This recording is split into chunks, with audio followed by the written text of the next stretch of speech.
Hi, welcome to my channel. The full version of the audiobook is available on my Patreon. You can quickly find it through the link in my profile description. Thank you for your support. Chapter 1, In the AI Era, Awaken the Greenfield Smart Engine System. Italy, 2014. Inter Milan's Youth Academy. 2006 World Cup Final, France vs Italy. In the 2005 Champions League Final, AC Milan were defeated by Liverpool by 3 goals.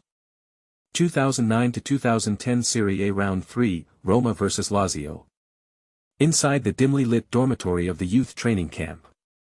A dark-haired boy rubbed his sleepy eyes. I stared intently at the replay of the football match on the computer screen. Until dawn broke and the sun rose into the sky. Several Inter Milan Youth Academy players passed by and looked at the boy inside the room through the window. Watching the game again. Has this Chinese guy gone mad? Is he out of his mind? He's not a coach, why is he watching so many games? I often watch until the middle of the night. I've only been watching games for the past 5 months, but my skills haven't improved at all. He doesn't seem to be in a hurry at all. Doesn't he know his youth training contract expires next month? Is he not planning to renew it? Hey, forget about him, maybe those Chinese are just born bad at football. One of the teammates couldn't resist knocking on the window. Tang Long, training at 9 o'clock is about to start. Aren't you going to change your clothes and head to the training ground? Tang Long kept his eyes fixed on the screen and waved his hand without turning his head. Don't worry about me, you guys go ahead, I'll be there in a minute. What a madman. My teammate shrugged and left. When the referee blew the final whistle to end the match on the computer screen, Tang Long, who had been sitting as still as a stone, suddenly jumped up. He raised his arms and shouted. I've finally watched 1,000 matches. The suffering of the past 5 months. Does anyone know? 5 months ago. Tang Long transmigrated and became an 18-year-old player playing in Inter Milan's youth academy. A 6-month youth training contract was signed. With mediocre talent, it seems there is no hope for him to renew his contract. But only he himself knew. The moment he transmigrated, he awakened a bizarre system.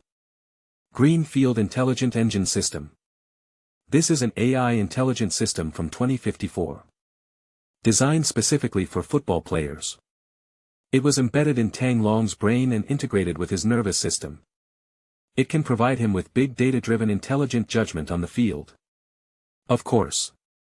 All AI systems first need to be fed. So 5 months ago, the previous system assigned him a task.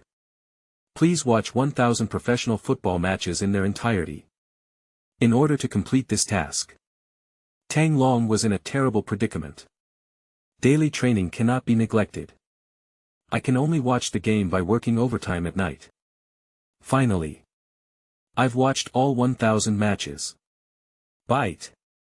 The Greenfield Intelligent Engine System has been used in 1,000 professional matches. System activated. Greenfield Intelligent Engine System, basic level. The host has acquired AI intelligent technology, passing trajectory prediction. Tang Long knew this 5 months ago. This is the Greenfield Smart Engine System, based on AI big data analysis. It's divided into 5 levels. Basic, Intermediate, Advanced, Expert, Master. The basic level mainly involves watching game videos and learning from top professional players' passing routes and teammates' positioning on the field. Design the optimal passing route. This allows Tang Long to anticipate the ever-changing situation during the match. Tang Long didn't have time to think too much. I changed into my jersey as quickly as possible, grabbed my shoes from the ground, and ran to the training field. Training will begin in 3 minutes. We can't be late. Chivu, assistant coach of Inter Milan's youth academy. He raised his hand and looked at his watch. Where's that Asian kid on the team? Why hasn't he arrived yet? Training starts in 1 minute. The entire Inter Milan youth academy team is present. The 25 men stood in 2 neat rows in front of Chivu. But Tang Long was nowhere to be seen. Coach, Tang stayed up late watching the game again last night. He's probably still fast asleep in bed right now. one of the teammates said with a smile. A burst of laughter erupted from the entire group. Chivu frowned. He already knew that this player from China never went to nightclubs or fooled around outside after training. "I just like to stay in my dorm and watch the game." It's said that they stay up until 2 or 3 in the morning. At first, Chivu quite admired him. They even praised him in front of the whole team. Look at Tang, his passion for football is something you should all learn from. But he later discovered that Tang Long's football skills were actually quite average. Logically speaking, you should have seen and learned a lot from all that you've seen. However, Tang Long's performance on the court was not as good as that of his Italian teammates who would go to bars and fool around with girls as soon as training ended. There's only 1 month left. Tang Long's youth training contract is about to expire. Chivu is hesitant about whether to renew the kid's contract.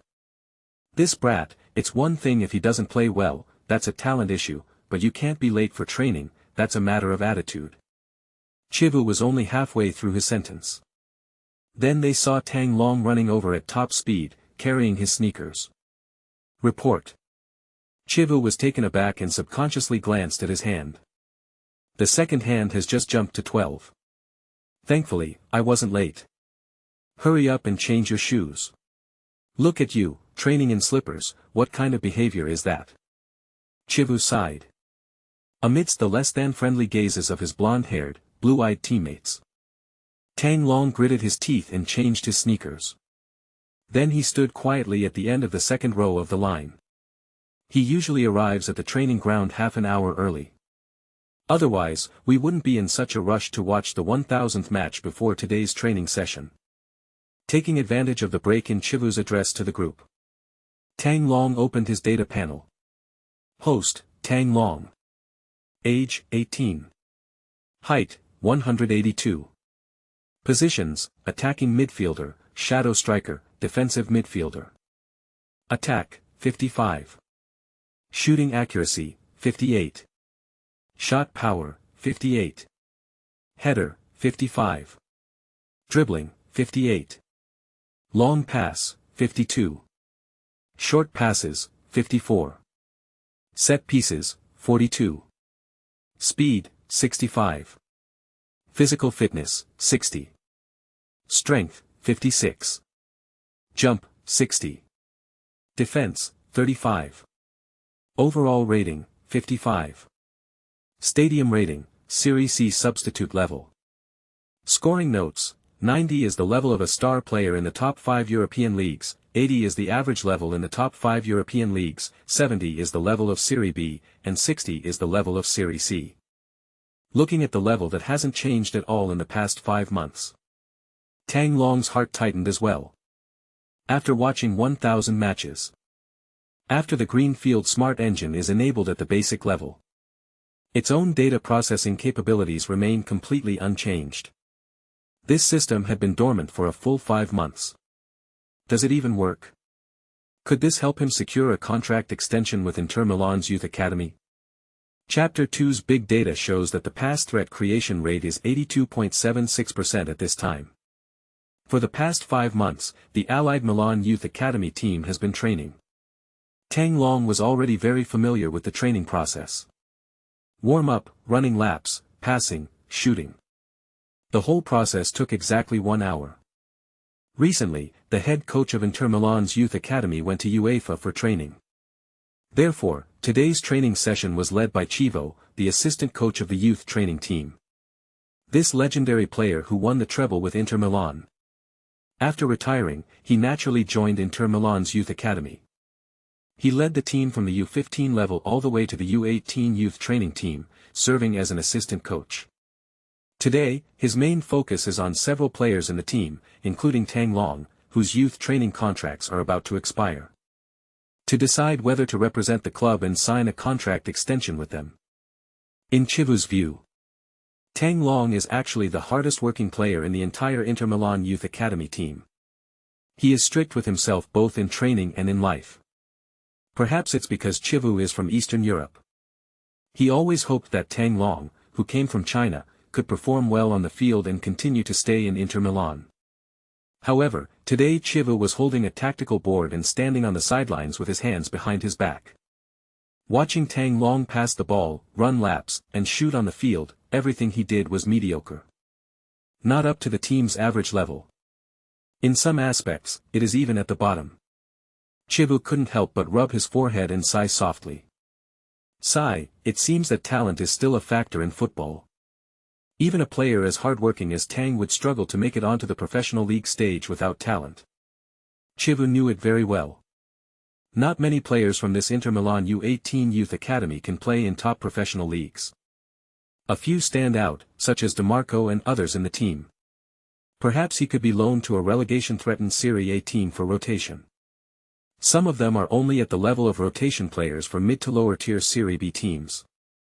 As for players like Tang Long, either go to a lower level league to make a living, or perhaps the only option is to retire directly.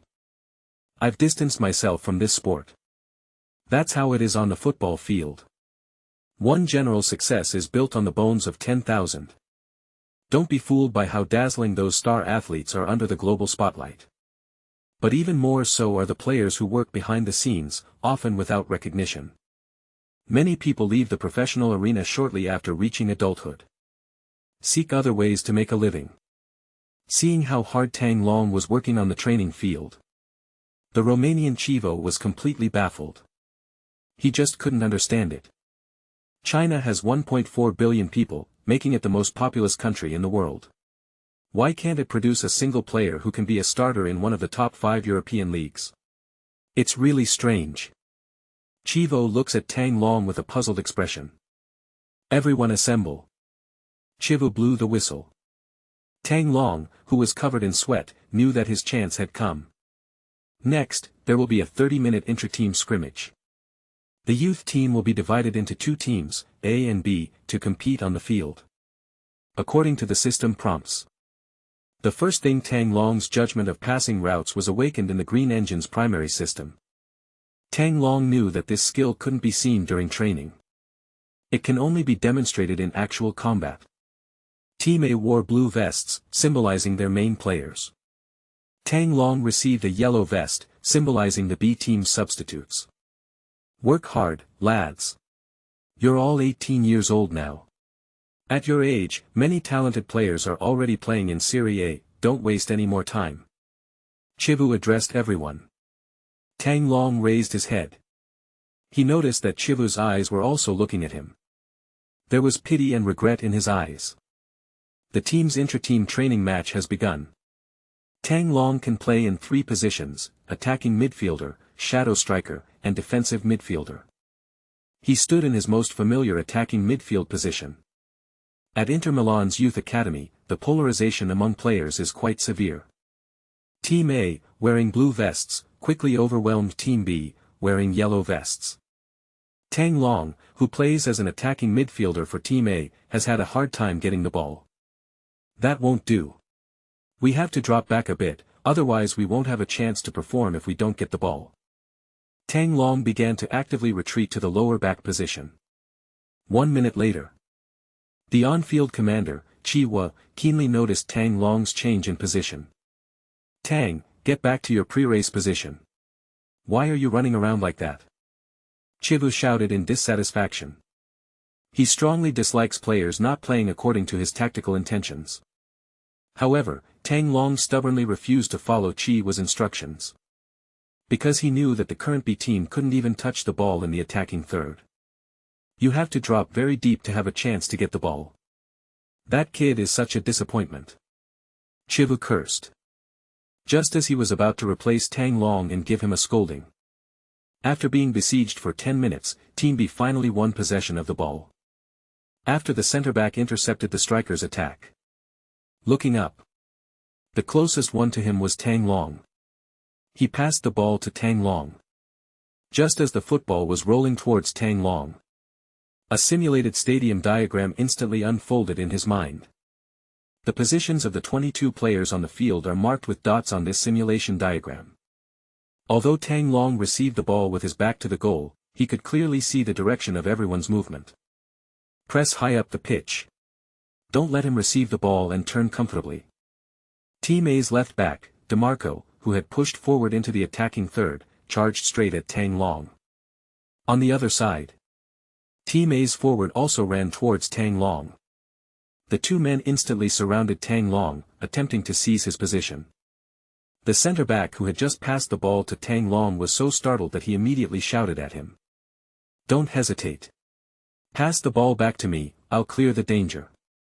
However, at this time, a voice rapidly rang in Tang Long's mind. The opponent's midfield and forward lines are pressing too far forward. Our striker is near the center circle. If we quickly pass the ball forward with a half-curve pass, big data shows there is an 82.76% chance of creating a threatening attack. In Tang Long's mental image of the stadium's simulated heat map, one of our forward teammates' icons instantly changed from yellow to a bright, glowing light. "Enzo, watch the game." Tang Long twisted his body with great difficulty. He shifted his body position slightly to the side with his right foot. He then used the inside of his left foot to heavily rub the bottom of the ball, kicking out a forward curving shot. Flying into the air. Enzo, a teammate from Team B, immediately brightened up. Immediately utilize your speed advantage. They chased after the ball in the direction it was moving. As long as he gets the ball, he could immediately find himself in a one-on-one situation with Team A's centre-back. Unfortunately, Tang Long's pass with his left foot, his weaker foot, was a bit too long. Despite Enzo's best efforts to chase the ball, it still went out of bounds. Sigh, so close. It seems that my passing stats are no good with my weaker foot right now. Tang Long held his head in frustration. He passed the ball exactly according to the system's prompts. If the force of the transmission is slightly less, Enzo will definitely get the ball. With his speed, there won't be any problem at all. What a pity. Pretty. That's fantastic news. A loud sound. This instantly snapped Tang Long out of his frustration. This is assistant coach Chivu shouting from the sidelines. His clapping echoed throughout the vast stadium. Tang Long could hear the crisp applause even from 50 or 60 meters away. The strategy was absolutely right. A long, sideways pass without stopping the ball, a beautiful pass. Tang, well done. Chivo smiled and gave Tang Long a thumbs up. Even Enzo, who hadn't gotten the ball, ran back to give Tang Long a high five. That was a great pass. It's a pity I wasn't fast enough. You made the perfect pass. Enzo encouraged Tang Long. Such a scene. This has never happened in Tang Long's training and sparring matches over the past 5 months. My teammates and coach actually said I passed the ball well.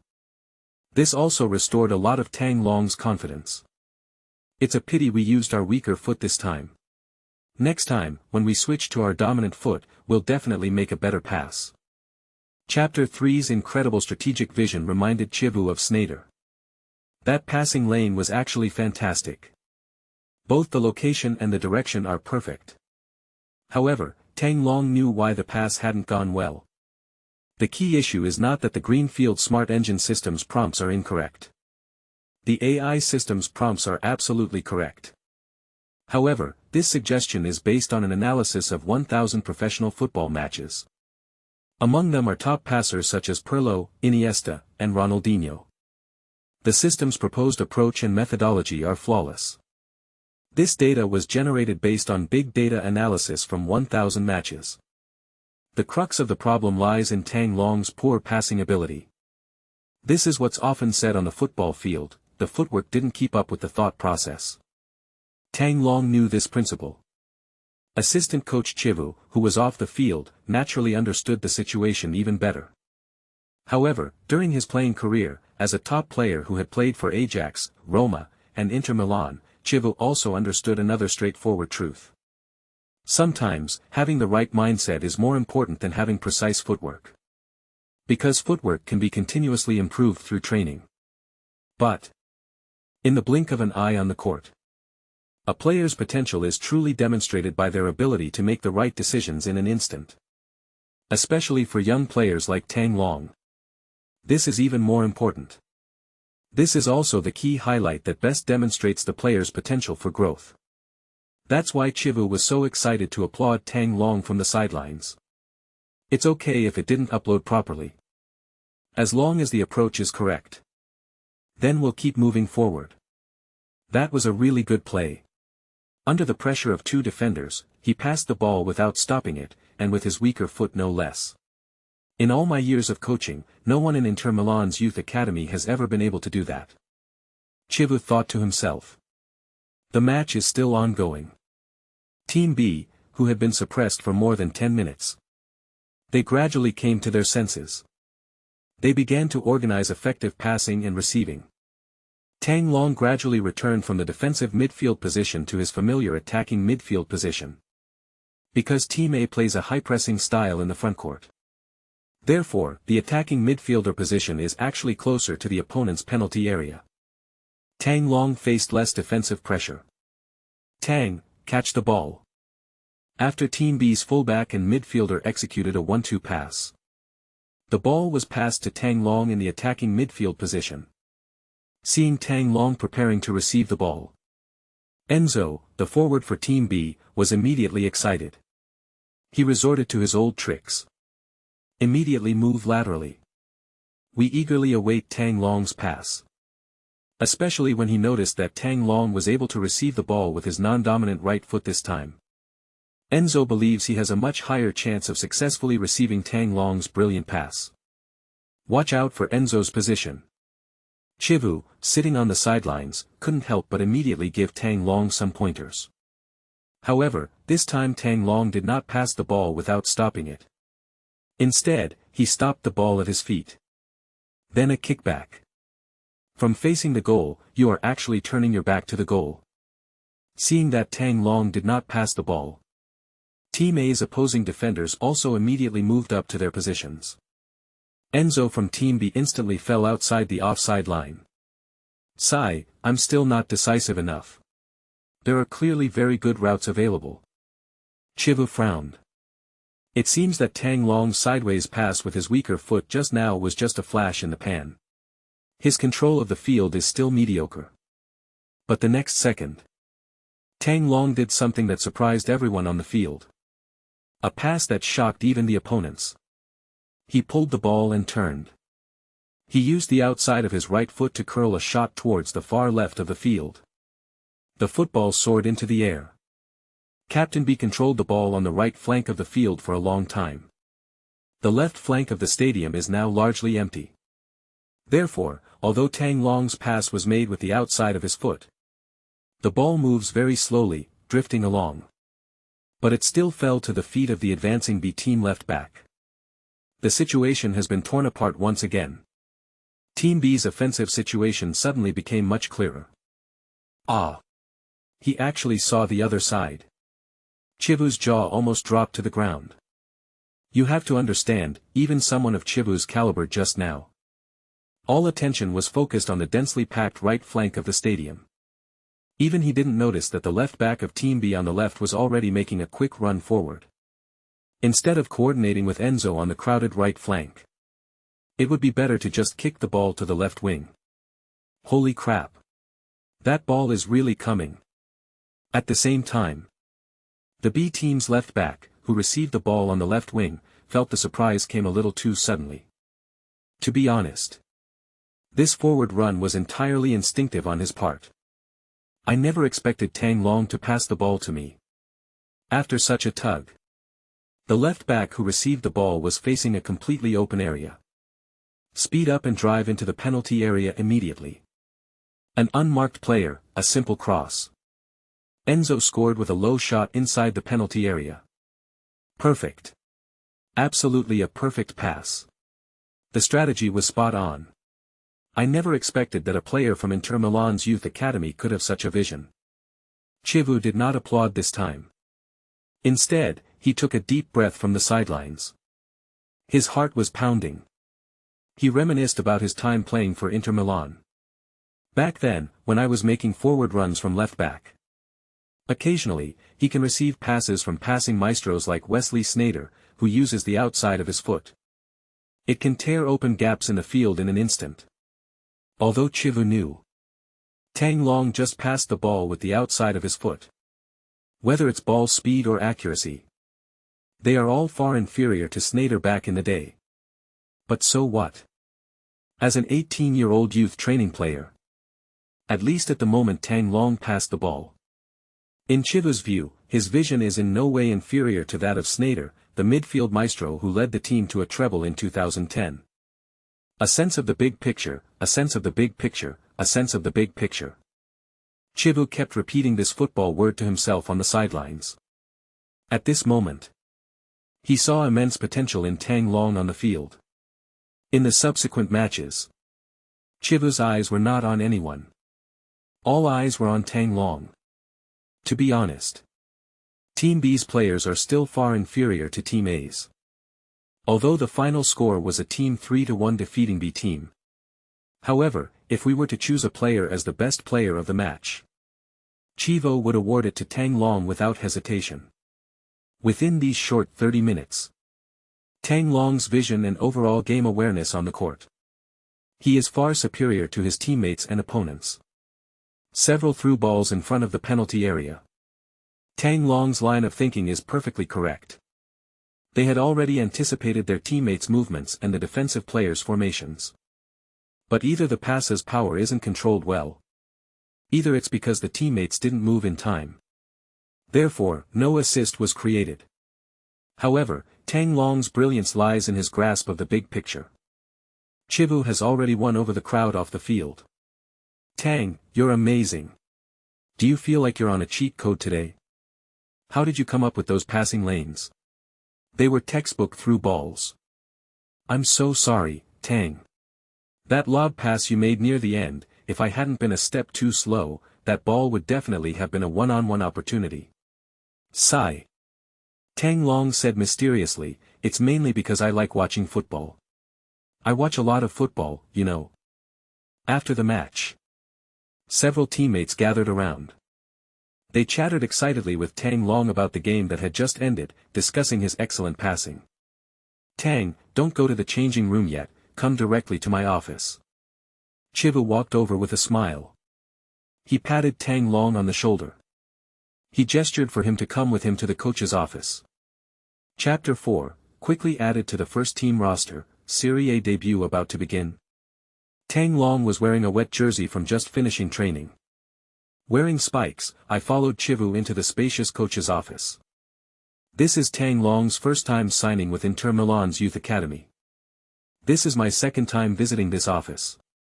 Despite the fact that 5 months have passed. But as soon as he entered, the poster, so familiar from his past life, immediately caught Tang Long's eye. Images of Inter Milan winning the treble in 2010. The veteran captain, Zanetti, is positioned right in the center, in the C position. Hold the big-eared cup high above your head. He was surrounded by a host of world-class stars, including Milito, Sneijder, and Eto'o. In his previous life, Tang Long watched the entire match on television. Tang Long has been a fan of Ronaldo since he was a child. I also fell in love with Inter Milan because of Ronaldo. On the day Inter Milan won the treble in 2010, it was arguably the happiest night of Tang Long's life. Tang Long's eyes widened in disbelief. Chivo smiled and handed Tang Long a freshly brewed cappuccino. Did you watch that game? I was at the stadium that day, haha. I'm a left back, and my main focus is marking Bayern's Robin. That bald guy is too fast. He beat me several times in a row. Luckily we won in the end, otherwise I would have had a really tough time that day. Tang Long nodded, his eyes gleaming. Mr. Chivu, if one day I can win the Champions League with Inter Milan, that would be the most wonderful moment of my life. Chivo was taken aback for a moment, then patted Tang Long on the shoulder and burst into laughter. Huh, not bad, that's ambitious. There are many youth players here, but you are the first, Tang. You're the first person to proactively mention wanting to win the Champions League with Inter Milan. You're really thinking ahead. Chivo's laughter instantly brought Tang Long back to reality. Well. Win the Champions League with Inter Milan? That's definitely thinking a bit too far ahead. We really know how to think. Right now, the most important and primary goal is to resolve the issue of renewing youth training contracts. Mr. Chivu, as you know, Tang Long asked tentatively, my youth academy contract expires in a month. I love Inter Milan very much, I've been an Inter fan since I was a child. Could you help me renew my contract? Chivu blinked. He shook the coffee in his hand. He shook his head at Tang Long. No, I can't help you renew your youth training contract. Upon hearing this, Tang Long's heart tightened. My joy just moments ago instantly plummeted to rock bottom. It seems that even with the help of the Greenfield Intelligent Engine System, my performance on the field just now failed to earn Chivu's trust. That's understandable. Although the AI system accurately predicted the best passing route in advance. However, hampered by his poor passing skills. Often, footwork simply can't keep up with thought. Just when Tang Long was feeling down, Chivu's next words instantly lifted Tang Long's heart from the depths of despair to the heavens. Tang, I'm telling you this seriously, a player like you should immediately be promoted to Inter Milan's first team for training. The level of the youth league is too low. Your overall vision on the field far surpasses that of players your age. Only by playing with Inter Milan's first team can your level improve rapidly. Inter Milan's first team. Tang Long's heart tightened instantly. Isn't this exactly the dream I've been pursuing since I came here 5 months ago? Like his childhood idol Ronaldo. Leading Inter Milan to success in Serie A and European competitions. Win the championship. Sign. I'll sign right away. Mr. Chivu, I'll sign the Inter Milan first team contract now. I don't care about the salary, as long as I can represent Inter Milan, I'm willing to play for free. Tang Long's excitement was palpable. Chivu paused for a moment, then chuckled. He gestured for Tang Long to sit down. I was just kidding. I'm just a coach for Inter Milan's youth academy, and an assistant coach at that. The first team needs to sign a contract with sporting director Azilio, which I do not have the authority to do.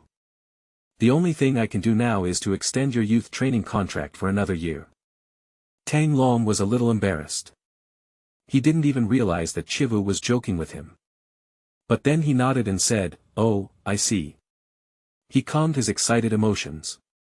Chivu is right. He's just an assistant coach for the youth team, what right does he have to sign contracts with the first team? However, since they were able to extend the youth team's contract for another year, that would be the best thing ever. This was also the goal I wanted to achieve from the very beginning. Besides, only by staying in the youth team. Only then will he have the opportunity to be selected for the first team by Inter Milan coach Mancini. Let's get established first. However, there is one thing, Tang, next weekend, Inter Milan will play Genoa at home. A smug look flashed in Chivu's eyes. It's November now, and the first team has many injuries. Mancini is having a headache because he can't even field an 18-man squad. Barring any unforeseen circumstances, Mancini will have a player from the youth team added to the squad this weekend to make up the total. I'll put you on the list, Tang, and then you'll have a chance to sit on the bench at the San Siro. Tang Long's eyes lit up, and he immediately asked Chiwu. Does that mean I have a chance to come on as a substitute for Inter Milan in the Serie A match this weekend? Chivu neither confirmed nor denied the allegations. I never said that. The on-field management at the stadium is Mancini's decision. If the team takes an early lead like 3-0 or 4-0, Mancini might give you a chance to develop new players. Even if you don't have the chance, showing your face in the first team and letting Mancini know you exist might not be a bad thing, don't you think? Okay. Tang Long nodded solemnly. After signing the contract renewal with the youth team, Tang Long happily hugged Chivu goodbye. Stepping out of the office building's main entrance, Tang Long looked at the azure Mediterranean sky, where the sunlight was dazzlingly bright. He finally breathed a sigh of relief. I can finally stay at Inter Milan. 3 days later, Chivu kept his promise and included Tang Long in Inter Milan's 18-man squad for the 11th round of the 2014-2015 Serie A season. An even greater challenge awaits him. Tang Long even dreamed about it the night before the match. I dreamt that I was at the San Siro stadium, making a brilliant pass in front of 70,000 spectators, assisting the team's main striker Icardi to score. He dreamt that Icardi rushed over and picked him up in his arms. Beautiful through ball. Great pass. 70,000 fans at the San Siro cheered for their spectacular performance. Tang! Tang! Tang! The fans chanted their Chinese surnames. Chapter 5 Serie A 9th. Fans throw rotten eggs at the team bus. Inter Milan squad for their Serie A match against Genoa in round 11 has been announced. As usual. In the distant Dragon Kingdom. Some die-hard Inter Milan fans also saw the list. No one noticed that Tang Long's name was at the end of the 21-person roster. Everyone's attention was focused on the names of key players such as Guarin, Icardi, and Kovacic. Fans who have watched football for a long time will understand. Just focus on the top 10 or so players on the roster. The rest are all substitutes, and many others are just there to make up the numbers, never getting a chance to play. However, a few people still noticed a strange name at the end of the list. Tun. Who is this Tun, number 99? In the Inter Milan circle of Donquidi, a famous football app in China. Someone posted a curious thread about this surname. Tun. Tang. How do you pronounce this? I don't know, maybe it's some kind of youth training team, I've never heard of it. Just by looking at the number, you can tell he's from the youth team just to make up the numbers. I don't recognize him. Inter Milan's first team office. The graying-haired manager, Mancini, is having a bit of a headache. He repeatedly watched the previous match on his computer, the 10th round of Serie A, where Inter Milan lost 0-3 to Sampdoria away from home. Mancini's crow's feet at the corners of his eyes looked even deeper. My God, how could they play so badly? Do players of this caliber even deserve to play for Inter Milan? Mancini's sigh revealed a hint of confusion. He's been away from Inter Milan for too long. The Inter Milan of today is no longer the Inter Milan he knew. 2004 to 2008. Mancini coached Inter Milan for 4 years and won 3 Serie A titles. In the 2006 to 2007 Serie A season, he set a club record of 97 points in a single season, making him a meritorious coach for Inter Milan. However, due to years of dismal performances in the Champions League. In the summer of 2008, he was fired by Maratti. Subsequently, the Italian coach went north to Manchester City in the English Premier League. Under his leadership, Blue Moon achieved a miraculous 93-20 run in 2012, defeating Crystal Palace in the final seconds. They defeated their arch-rivals Manchester United to win their first Premier League title in club history. And those years. Inter Milan first achieved their club's historic peak under Mourinho's management by winning the treble. But then, Benitez, Leonardo, Gasperini, Stramaccioni, Mazzarri. These coaches left only a faint trace on Inter Milan's coaching roster, appearing and disappearing in a fleeting manner. In short, the results were dismal. Even since 2012. Inter Milan has never qualified for the Champions League since. Before Mancini took over. Inter Milan, under Mazzarri's management, was only ranked 9th after the first 9 rounds of the 2014-15 season. Forget about winning the title, even securing a Champions League spot for next season is in jeopardy. Watching the former Serie A champions gradually decline into a mid-table team in Serie A. Inter Milan owner Thohir decisively terminated Mazzarri's contract and chose to bring back his former protégé Mancini. As the saying goes, a good horse doesn't eat the grass it has already grazed. However, Mancini was happy to accept the invitation to return to the club. After all, his previous year's coaching experience at Galatasaray in the Turkish Super League was not smooth, and his relationship with the team's management was quite tense. At the prime of his 50s, Mancini needs a prestigious teaching position to prove his worth once again. So, after a 6-year hiatus, he returned to Serie A league he was familiar with. Mancini is facing a mess left by Mazzarri.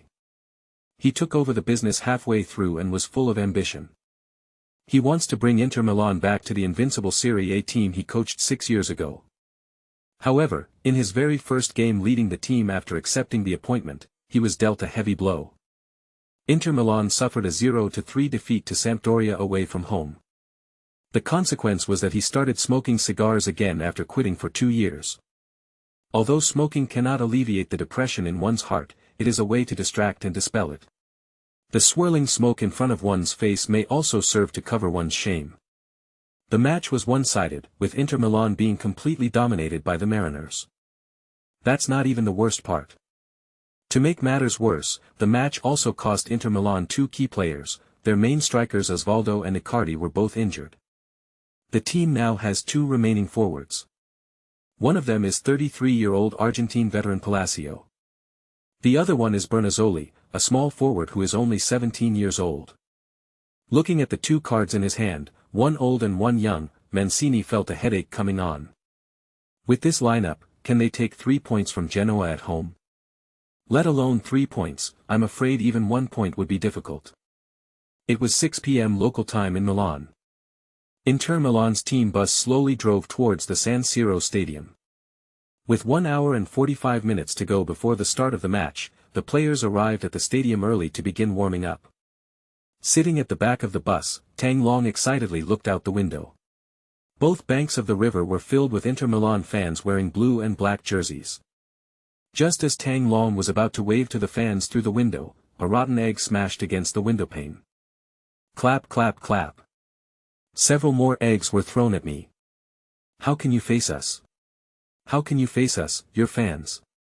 They're already 9th in Serie A, do they need to finish 19th and get relegated at the end of the season? Have some shame. If you can't even beat Genoa in this match, the team might as well disband. You can't score in front, and you keep conceding goals in the back. Is this how you play football? It's an eyesore and a waste of my ticket money. Thohir, get out. Old man Morales, come back and take charge of Inter Milan. The fans' insults came like a tidal wave. Berni, Inter Milan's third substitute goalkeeper sitting next to Tang Long, coughed awkwardly twice. He leaned over Tang Long and reached out to close the curtains. Kid, don't worry about these things. What the fans are saying has nothing to do with you. Just watch the game from the bench. Come on, put on my headphones and listen to some of the latest American rock music, hee hee. Uncle Bay took good care of Tang Long, telling him a lot about the first team along the way. After all, one of them is the team's third-choice goalkeeper, and he hasn't even gotten a single minute of playing time all season. One of them was a player from the youth team who was just there for show and enjoyed the privilege of watching the game for free. The two naturally came together. Uncle Bay, how do you think we'll play this game? This is our home ground, so we should focus on offense, right? Tang Long tentatively asked Bernie. However, Uncle Bay gave him a disapproving look. Hey, attack. Attack my ass. Bernie glanced at the back of head coach Mancini, who was sitting at the front of the bus, and then lowered his voice. I've been there, young man, let me tell you, Mancini's current headache is the team's terrible defense. The team seems to be under a spell, injuries have been a constant problem since the beginning of the season. Guarin, Hernandez, Mvila, and Juan have been sidelined with injuries all the time, it's really frustrating. After 10 rounds of the league, just 10 rounds, do you know how many goals we've conceded? Tang Long then continued. 15, I looked at the data. Yes, 15. Bernie slapped his thigh, looking somewhat excited. In Serie A, which is based on defense, if the team continues to concede this number of goals, it will be absolutely impossible to achieve the goal of qualifying for the Champions League set at the beginning of the season. You know, due to Serie A's abysmal performance in European competitions in recent years, there are only 3 Champions League spots available for Serie A this season. Bernie took the headphones off Tang Long's head and put them on his own, his eyes slightly narrowed. Sigh, top 3, top 3. Juventus, AC Milan, Napoli, Atlanta, Lazio, Fiorentina, which of these teams can we beat? I've played in professional leagues for over a decade, and I've figured it out. In Serie A, if you want to win, you have to play defensively. If you can't play defensively, you won't get any points. Chapter 6, Words Speak Louder Than Words. A conflict erupts in the locker room. Initially, Tang Long did not expect to be able to come on as a substitute in this Serie A match. Whether it was Chivu's advice to himself at the youth training base. It was still Bernie's teasing on the team bus, the third-choice goalkeeper. It was Tang Long's own perception of his abilities, the system's evaluation of him was merely that of a substitute at the first-class level. Tang Long came to the first team purely with the mindset of watching the game up close for free at the San Siro Stadium. Today's primary task is to get a feel for the pace of Serie A matches. This is Serie A, after all, the pace of the games is completely different from our youth team. Of course, it would be best to hang around in front of the first-team coach Mancini and get acquainted with him. With this mindset, Tang Long relaxed and sat on the bench. Hello, everyone. The following is a live broadcast of the 11th round of the 2014-2015 Serie A season, featuring Inter Milan hosting Genoa. Here is a brief overview of the starting lineups for both teams. Inter Milan have changed their formation, they've only fielded a single striker, Palacio. The game unfolded exactly as third-choice goalkeeper Berni had predicted. Mancini learned from the 0-3 away defeat to Sampdoria in the previous round. They played a defensive counter-attacking game honestly at home. Key striker Mauro Icardi was on the bench due to injury.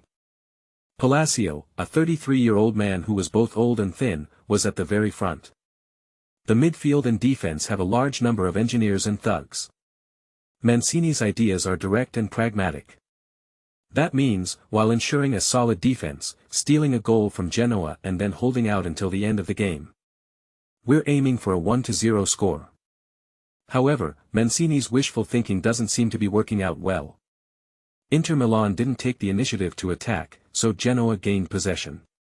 In the 15th minute of the first half, Genoa, playing away, took the initiative and launched a very threatening attack. Facing Inter Milan's high ball, Genoa midfielder Kuska, tall and strong, leaped high and headed it back. Mine. Former AC Milan player Gilardino outmaneuvered Juan and flicked the ball down the wing. Santana gets the ball. This winger named Santana is a great speedster. Don't let its name fool you, Santana, it can go as fast as a Lamborghini. Santana starts, powerful dribble. He dribbled past Inter Milan's left-back Jonathan. Santana crosses from the wing.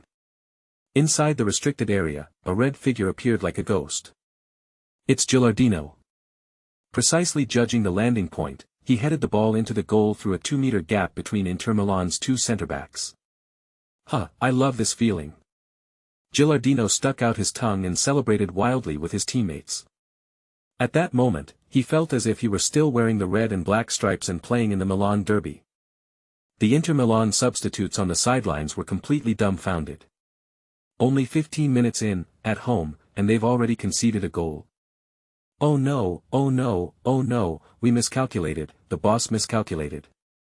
Berni covered his mouth with the towel in his hand, turned his head and whispered to Tang Long beside him. See? We couldn't hold out. Now, there's no way we can hold out any longer. We have to push out and fight. Amidst a deafening chorus of boos from the San Siro Stadium. Mancini, dressed in a suit and tie, was suddenly covered in sweat.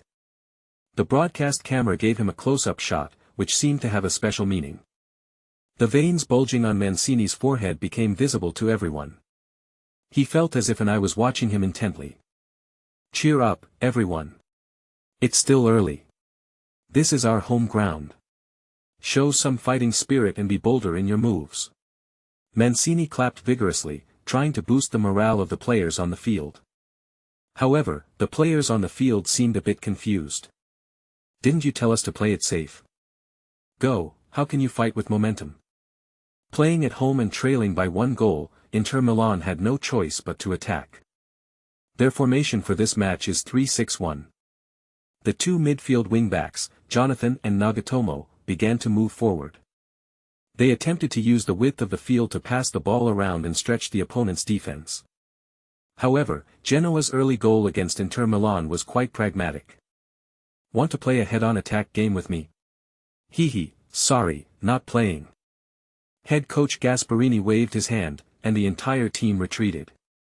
In an instant, the two teams switched their offensive and defensive formations. Inter Milan attack, Genoa defend. Inter Milan were caught off guard by the unexpected goal conceded at the start of the game, and the players appeared quite anxious. It's difficult to get the ball into the opponent's penalty area through short passes. Bang bang bang. Guarin in midfield could only keep firing his shots high into the air. Palacio, the only striker, was so anxious he was jumping up and down. What's the rush? Watch my positioning, stop shooting blindly. The siege was unsuccessful, and the first half ended. Inter Milan are trailing Genoa 0-1 at home. The home team's locker room. Bang! Mancini kicked the door open and walked in. He threw the suit jacket hard onto the ground. What kind of bullshit did you play? If I had coached Inter Milan 7 years ago, I would have sold you all and asked Moratti to replace you with a new team. It's all crap, you played like crap. Mancini kicked the water bottle away, and the exploding water splashed right onto Tang Long's face, who was sitting at the very back.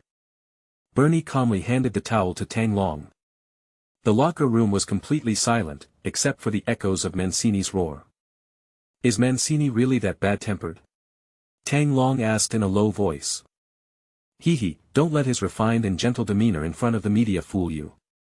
Everyone in the locker room knows he has a fiery temper, just like Ferguson.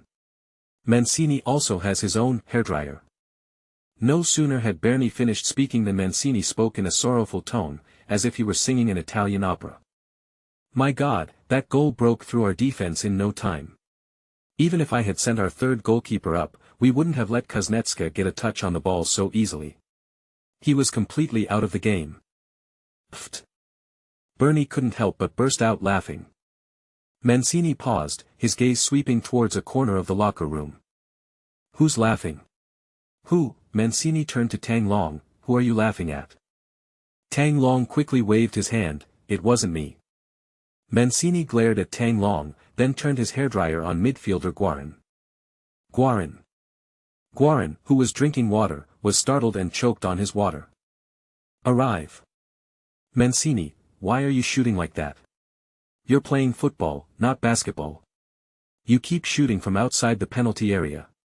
Do you think you're shooting three-pointers? Guarin, huh? I just felt there was no chance for passing, after all, the opponent dropped back too much, and the penalty area was full of people. Mancini, be patient, be even more patient, especially since you have a lot of chances with the ball. Pass the ball to the wings and find our two wingbacks. Don't shoot from long range. Guarin is Colombian, and he has quite a temper. Especially when he heard Mancini describe his long-range shots on the field as three-pointers on a basketball court. This kid was extremely resentful. What the heck, he muttered under his breath, Mazzarri always encouraged me to shoot from long range, I scored 9 goals last season. What did you say? Mancini was stunned. He was shaking all over. That was a face contorted with rage. Even the other teammates in the locker room stared wide-eyed at Guarin. Everyone knows. Guarin said the wrong thing. Tang Long really hadn't expected this way of entering the fray in Chapter 7. Tang Long, sitting in the corner of the locker room, could hear Guarin's words clearly. He glanced at Bernie beside him. Bernie frowned and made a bitter face at Tang Long. He's courting death, Guarin is doing this to himself. The other teammates remained silent. No one will speak up for Guarin at this time. As a professional player, Inter Milan's players are well aware of this. Even Tang Long was well aware of this. Guarin committed a grave mistake. He used the tactical arrangements made to him by his predecessor, Mazzarri, to protest against the current head coach, Mancini. This is absolutely suicidal. A major taboo in the workplace. Even if Mazzarri trusts Guarin completely, what difference does it make? He's already gone. The one in charge of Inter Milan now is Mancini, not Mazzarri. Logically speaking, Inter Milan's players all play for top clubs. Before joining Inter Milan, he had worked at various clubs and was a seasoned veteran. This is a simple workplace principle that everyone should know. When Benitez first arrived at Inter Milan in 2010, he ordered club staff to tear down the portrait of Mourinho hanging in the stadium tunnel. So what if the Portuguese manager is a legendary figure at Inter Milan? I'm in charge of Inter Milan now. Mancini gave a sinister smile. Well, Guarin, it seems you really like Mazzarri. I know Mazzarri very well, we've known each other for over 10 years. He's currently using his release clause from Inter Milan to go back to his hometown in the southern Italian countryside to grow grapes. Should I give Mazzarri a call and ask you to go with him to grow grapes? Guarin suddenly realized what was happening, jumped to his feet, and hurriedly waved his hands in defense. "That's not how it is, coach, what I meant was, Mancini wouldn't listen to any of Guarin's explanations at this point. He shoved Guarin aside and then looked at the others in the locker room. A new broom sweeps clean. To establish authority, this first act. Let's start with Guarin, a close associate of the former Mazzari. Guys, I need to make some adjustments in the second half. We're forced to attack. I don't want any result other than 3 points in this game." Mancini's gaze swept around for a moment before landing on Tang Long in the corner of the locker room. "You black-haired Asian kid, stand up." Tang Long was startled when he saw Mancini pointing at him and quickly stood up. "From the youth team. Can you understand Italian?" Mancini asked Tang Long in English. Tang Long nodded, then stammered in broken Italian. "I can understand. My English is okay, but my Italian is a bit weak." Mancini nodded expressionlessly. Second half, Guarin off the pitch, "You're on." These words were spoken. An uproar erupted in the locker room. Everyone looked at Tang Long with disbelief. "Are you kidding me? Is the starting midfielder Guarin being replaced by some unknown youngster from the youth team? Who is this guy? Do you know him?" "I don't know him, who would know?" "Are you crazy? Has this kid ever played in a professional league? Even if we're going to bench Guarin, we shouldn't be putting him on. Don't you want to win?" "Oh no, really? This is our home turf." Mancini ignored the murmurs of the crowd. He couldn't be bothered to listen. He simply looked coldly at Guarin. "The objective is clear. This is specifically targeting you." Guarin was speechless. His face looked like rotten pig liver. Mancini was very pleased with Guarin's reaction. He waved his hand dismissively and went straight out the door. Before leaving, he didn't forget to say, "I don't care what honors you've won, which country's national team you're from, or how great heroes you are in your country. I just want to tell you that if you openly defy my tactics, even a young player from the youth team can replace you." Bernie looked at Tang Long, who was standing there in a daze. "I gave his buttocks a hard slap with a towel." "Huh, what are you waiting for? Hurry up and warm up, put on your shin guards, and get ready to go." Inter Milan players walked heavily through the players' tunnel. Tang Long was extremely excited. "I really didn't expect that. Is this how his Serie A debut begins?" Surprised? Surprise. He kept busy adjusting his shin guards and tucking in his basketball shorts. Brazilian wingback Jonathan walked past Tang Long, glanced at him, and then muttered a complaint to Compagnaro beside him. At home, trailing 0-1, and the last player to play in a professional league is a young player who has never played before.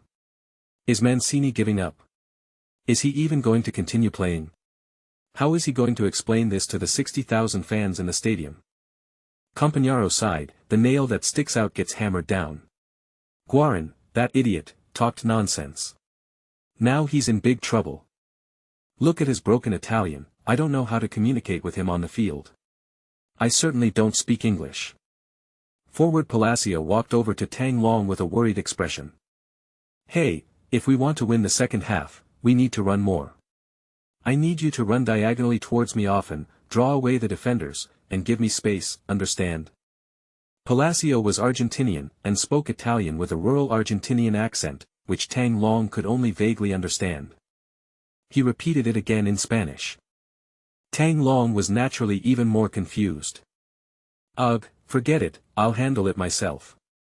This is giving me a headache." Palacio pursed his lips, waved his hand, and left. Inter Milan captain Ranocchia noticed Tang Long's predicament. He is 1.95 meters tall, a full head taller than Tang Long, who is 1.82 meters tall. The 26-year-old center-back put his arm around Tang Long's shoulder like an older brother. "Your name is Tang, right? Tang, don't be nervous. Let me tell you, just follow your youth team's tactics and run around a lot. You're young, so you need to share the physical burden with the older players on the team. Also, you must think about your next move before you get the ball, because this is Serie A, the pace is very fast. After receiving the ball, try to pass it to Kovacic. When Guarin is not around, he is the playmaker in midfield. If the opponent is pressing hard, you should clear the ball decisively and cleanly. It's better to clear it than to lose possession, understand? Ranocchia poked Tang Long's jersey chest with his fist at the team logo. When you put on this jersey, you're fighting for Inter's honor, and for the 60,000 players here. Go for it, lad. Ranocchia gave Tang Long a thumbs up. The moment Tang Long stepped onto the San Siro stadium, a surge of heat gushed from his heart. Tang Long clenched his fists tightly. Ronaldo, my childhood idol, also wore the same blue and black striped shirt as me while playing in this century-old stadium. Nowadays, I did it too. Inter Milan. San Siro Stadium. I am coming. Ronaldo, Tang Long's idol. Chapter 8, the fans chanted, Sneijder. We want Sneijder. At 4:50 a.m. Chinese time, in the LuTV sports studio. Commentator Lu Ting yawned and rubbed his eyes. He is an Inter Milan fan himself, and the commentary work in the first half was mentally and physically exhausting for him, resulting in dark circles under his eyes. If Lu Ting were watching the game alone at home, he would have already turned off the TV while cursing. What the hell were you kicking? But in order to earn a living, he had to suppress his nausea and sit back down at the commentary booth. I believe that viewers in front of the TV, like me, had a terrible first half. It's hard to believe this is no longer the Inter Milan we know. But the game continued, and after a half-time review, I realized that to turn the tide, we had to substitute Guarin. Lu Ting's proposal was supported by most people in the live stream. Well said. Guarin fired so many shots into the air in the first half. Guarin seems to have gotten overconfident, he's shooting as soon as he's within 35 meters of the goal. Oh dear, he dared to take a shot from 40 meters away from the goal. Isn't that reckless? Look how anxious Palacio is, he's practically jumping up and down. All he does in midfield is shoot from long range, nobody's giving him through balls. Through pass. Who's going to make through passes? Sneijder has the ability, but he's no longer here. The broadcast switched to the stadium.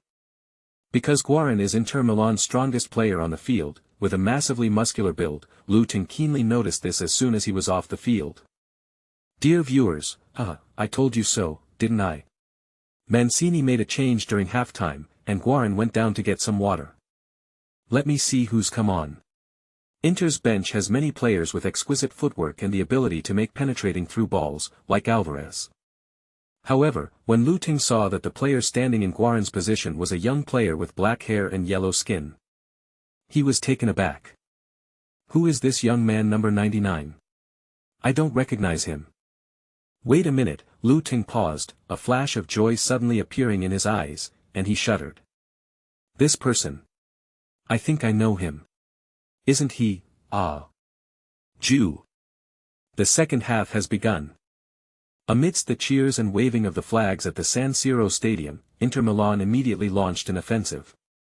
Italian centre-back Ranocchia made good use of his passing ability. He started as a forward in a youth team and has a very strong instinct to dribble forward. Give. Ranocchia found a gap between the opponent's defensive midfielder and striker, and in 2 quick steps, he dribbled the ball to the vicinity of the center circle. Just as the opponent's center circle was about to surround him, he lightly flicked the ball with his toe to Kovacic. This 20-year-old Croatian midfielder, who helped his team reach the round of 16 in the recently concluded 2014 World Cup, has completely transformed his demeanor. Confidence and elegance emanated from his dribbling dance steps. After a brief observation, he used a fake pass to get past a Genoa midfielder. At the same time, as the ball advanced, Inter Milan's 3 lines also pushed forward as a whole, forming a siege around Genoa's penalty area. Watch my position. Argentine striker Palacio quickly moved forward, attempting to receive Kovacic's offside through ball. However, the Croatian midfielder felt that a through pass was too simplistic and opted to continue passing the ball around to stretch the width of the opponent's defense. Snap! The ball was passed to Tang Long, who was 10 meters away on the right wing. As the football rolled towards him on the green field, Tang Long's nerves immediately tensed. This was the first time he was about to touch the ball in the entire match. Almost in that split second, a familiar voice flashed through Tang Long's mind. Genoa's defensive formation has been stretched, and our right wing-back is overlapping. A threatening opportunity is about to arise. In Tang Long's brain heat map, the small blue dot representing Inter Milan's right wing-back Yuto Nagatomo is rapidly approaching and flashing. Snap! Tang Long dared not be careless and did not choose to stop the ball and then consider it. With his back turned, he didn't even look, but used the outside of his foot to flick the ball to the right front, and immediately started his forward run. Pity! The ball didn't find Nagatomo Yuto and slowly rolled out of bounds. Tang Long ran a few steps, stopped, and looked back. Yuto Nagatomo was panting heavily, covered in sweat. He couldn't catch up. It turns out that Yuto Nagatomo's start was a little slow, and his absolute speed wasn't fast, so he couldn't catch up with the ball. More importantly, Inter Milan's Japanese wingback had no idea that Tang Long would pass the ball without stopping it. He thought Tang Long hadn't seen him, since Tang Long was sprinting in the opposite direction from him when he received the ball. Nagatomo Yu, who plays on the wing, knew the routine, so he silently nodded twice to Tang Long, indicating that the problem was his. But Palacio in the middle lane was unhappy. "What's wrong with you? You can't even stop such a simple ball." Forward Palacio spread his hands at Tang Long, assuming that Tang Long hadn't controlled the ball properly, which was why it went out of bounds. "You could have made a through pass, why did you pass the ball to a greenhorn from the youth team?"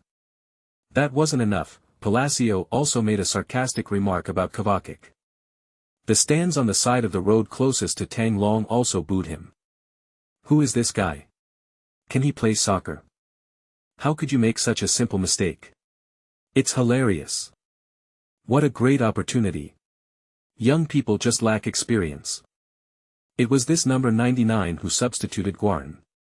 With that level of skill, he's playing in midfield. Does Inter Milan have no one else to rely on? Su. Tang Long's first touch of the ball for Inter Milan. He was greeted without applause or cheers. It was all boos. However, Tang Long was not discouraged, instead, his confidence increased considerably. He knew that his line of thinking was correct. The problem was that teammate Yuto Nagatomo's application of the ball wasn't decisive enough and his speed wasn't fast enough. It seems that the pace of Serie A is nothing special. No matter how fast it is, it can't keep up with the AI analysis in my head. With this in mind, Tang Long felt more confident. He was looking for the next opportunity. Perhaps next time, slowing down a bit and letting teammates catch up with your thought process would be more effective. The match continued. Trailing 0-1, Inter Milan continued to pressurize Genoa's backline. Bang bang bang. Bang bang bang. The sound of a pass echoed across the field. However, seemingly affected by the previous mistake pass, Tang Long's teammates rarely passed the ball to him anymore. Some balls were even passed around him visibly. This is a clear indication of distrust in Tang Long's abilities. In the blink of an eye, 80 minutes had passed. The international community is still lagging behind. Although they launched a half-court siege against Genoa, their final pass was always a bit off. They can't get into the penalty area, and they can't find a striker. Inter Milan's midfielders are gradually finding their shooting range to improve. Manager Mancini and Inter Milan fans are very anxious. If this continues, we might lose in front of 60,000 home fans. Suddenly, a familiar face appeared on the broadcast screen. Dutch midfielder Wesley Sneijder. He was dressed casually, sitting in a VIP box on the upper level of the stands, discussing the stadium with his friend. Even through the large floor-to-ceiling windows, Sneijder's furrowed brow was clearly visible. He too was anxious about Inter's situation today. The fans at the stadium saw Sneijder's image on two huge screens at the east and west corners of the San Siro. A gasp rang out. "Ah! Sneijder! It's Sneijder! Sneijder is back! He's back at the Miazza! God, please bring Sneijder back! He's our eternal passing maestro! If he were still on the field, he would have provided at least 3 assists. Sneijder, we need Sneijder! Sneijder, please come back soon!" Chapter 9, Shot goes astray and turns into a pass. Tang Long's move was in the atmosphere. Why was Sneijder at the San Siro? Born in 1984, Sneijder was released by Real Madrid in 2009 and transferred to Inter Milan for €15 million. A tree dies when transplanted, but a person thrives. The Dutch midfielder spent 3.5 glorious years at Inter Milan, and in 2010 he became an absolute key midfielder for the Inter Milan team that dominated European football with a treble. However, this good fortune didn't last long. After 2011, Inter Milan owner Moratti gradually reduced his free investment in Inter Milan, and a group of key players who won the treble were purged. Sneijder, who was paid a high salary, also moved to Galatasaray in the Turkish Super League in 2013. The Turkish Super League should be underway right now. Sneijder will not come to Milan to watch the game. However, he suffered a knee injury, and the medical conditions in the Turkish Super League are generally poor. Sneijder chose to return to Milan for treatment. I'll also visit my former club and watch a game at the San Siro Stadium. Although he left Inter Milan, Sneijder still has a fairly good relationship with his former club. Not only did they proactively contact a local doctor in Milan for him, but they also invited him to watch a Serie A match in the VIP box at the stadium and meet the fans who love him. Sneijder thought that with Inter Milan's strength, beating Genoa would be a piece of cake. But after more than a year away, Sneijder, in the VIP box tonight, uttered the exact same sentiment as the new Inter Milan coach Mancini. How did Inter Milan become so weak? Do these players on the field even deserve to play for Inter Milan? The time has reached 80 minutes. Inter Milan remains 0-1 down. Some home fans chose to leave early in protest. Meanwhile, the mere 2,000 Genoa fans in the away game cheered and waved flags for their team. Taking 3 points from the San Siro Stadium will be a huge morale boost for them in their fight to avoid relegation this season. Off the field. Mancini stood with his hands on his hips, his head practically steaming. In the 72nd minute of the match, he substituted wingback Jonathan with Bonazzoli, a tall striker who had just been promoted from the youth team for half a season. It's all for a desperate fight. However, the effect was not obvious. Whether it's Bonazzoli or Palacio, they rarely get a chance to receive the ball in the opponent's penalty area. Assistant coach Herrera astutely pointed out to Mancini. "Boss, hurry up and substitute that kid from the youth team, number 99. We're playing 10 against 11 now." Mancini's face was grim, and he remained non-committal. How could he not know that the teaching assistant was right? Mancini had already realized that Tang Long didn't have the trust of his teammates. That's understandable. Tang Long has never played in a professional league, nor has he ever trained with the first team. He immediately replaced the former high-ranking official Guarin in midfield. Naturally, his teammates had doubts. Moreover, Tang Long's kicking skills were really mediocre. The few times he received the ball, dribbled, turned, and stopped it were clearly visible. His basic skills are clearly not on the same level as other Inter Milan players. In Italian professional football, it would be at best a Serie C level. No, we can't change number 99. Take Alvarez off and bring on Icardi. But boss, Icardi isn't fully recovered yet, and our team doctor doesn't recommend he play. Hurry up, stop dawdling, time is running out. The proud and arrogant Mancini will not replace Tang Long. This number 99 from the youth team was brought on during halftime to establish authority. If he's substituted at the end of the game, that would be like contradicting yourself. Mancini wouldn't agree. When a new official takes office, he must make an example of someone to scare others and establish his authority. Even if we lose this match, I'll accept it, Mancini said through gritted teeth. Icardi returned to the field in the 82nd minute of the second half. His appearance was met with cheers from Inter Milan fans. Inter Milan now has 3 forwards on the field. When behind, they pile on all-or-nothing tactics. This is the Manchester United style of Inter Milan that fans are familiar with. Inside the VIP box, Sneijder's eyes lit up, and he said to his friend, "This Icardi, although I only played with him for half a season at Inter, this kid is a natural striker. His positioning and shooting skills are absolutely top-notch in Serie A. It's a pity," Sneijder smiled helplessly, "when I'm not on the field, who can deliver those beautiful through balls to him?" Icardi's arrival forced Genoa's defense to retreat even further back. They immediately substituted their striker with a tall defender, focusing all their efforts on tightening their defense. Their players were almost entirely defending inside the penalty area. Tang Long is still waiting for his opportunity. He knew that the more Inter Milan's forwards made runs, the greater his chances of delivering a decisive pass. "Give it to me, I'm free here." A large gap appeared in front of Tang Long, and he quickly called out to Bieniwei Chong Yudu. Perhaps it was because they hadn't worked well together with Tang Long before, or perhaps it was because they were both Asian. This time, Yuto Nagatomo decisively passed the ball to Tang Long. "Hey! Stop sticking the ball, give it to me." Kawaki quickly approached Tang Long and reached out for the ball, afraid that Tang Long would waste the already limited time. However, this time, Tang Long had his own plans. We detected that the opponent's three center-backs were in disarray and the defensive midfielder was out of position. We played a through ball from the wing into the penalty area, and there is a 90.67% chance of creating a one-on-one threat. The stadium heat map constructed in Tang Long's mind. Of the three forwards, Palacio and Bonazzoli did not move laterally. Only Icardi has taken the first step, showing an intention to move laterally. "Icardi, whether you can get this pass in place depends on your positioning."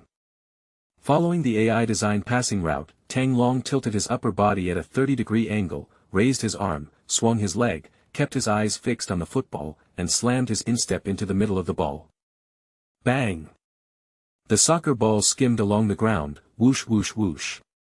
Sure enough, it passed through the area where the defenders were out of position and rolled into the penalty area through the gap between the two center-backs. Holy crap! Icardi was startled and quickened his pace. Tang Long's pass was excellent, but it was too heavy. The power is the same as the shot. Icardi exerted all his strength, almost stumbling and falling, before barely managing to intercept the ball. Before he could think for even half a second, a shadow immediately came from behind him. The striker's instincts told Icardi that the opposing center-back was rushing in to cover. Icardi turned his back, flicked the ball, and used a feint to create an opening.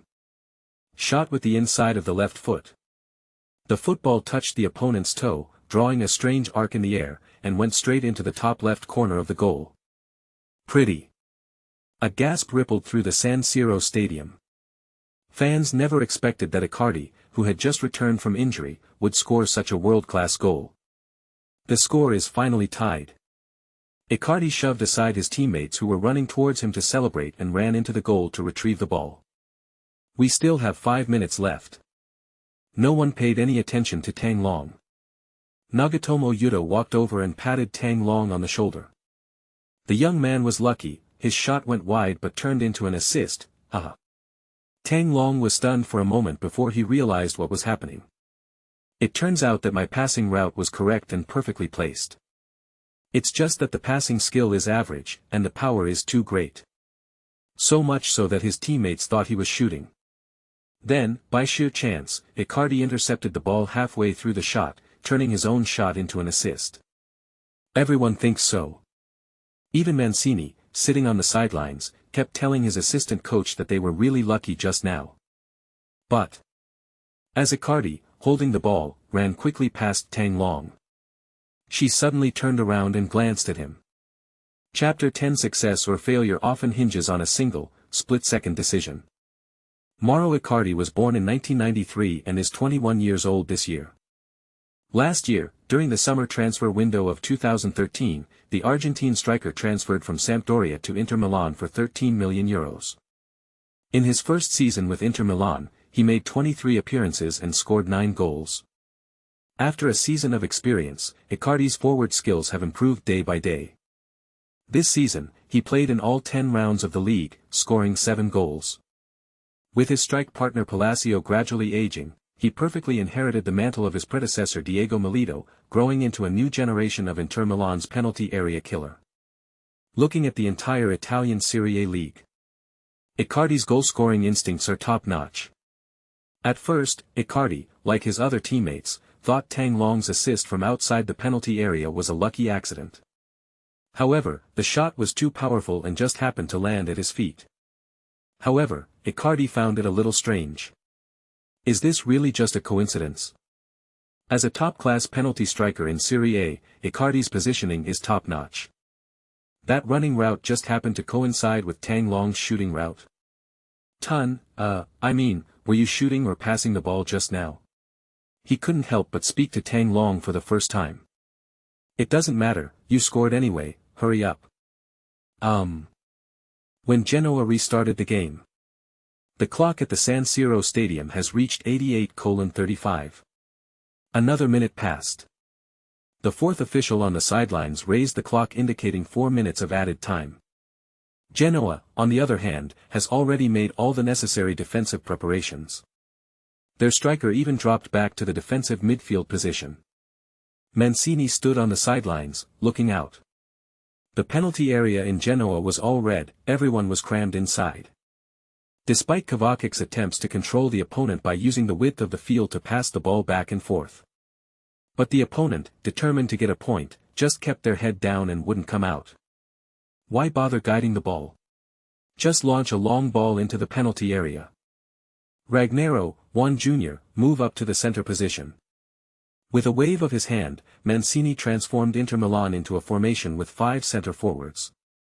In his view, the most pragmatic approach now is to launch long balls into the opponent's penalty area.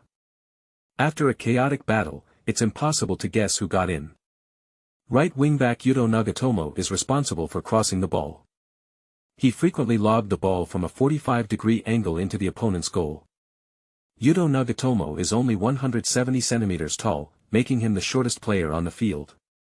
However, he had plenty of energy, so he was able to maintain a stable level of crossing from the wing in the last few minutes of the game.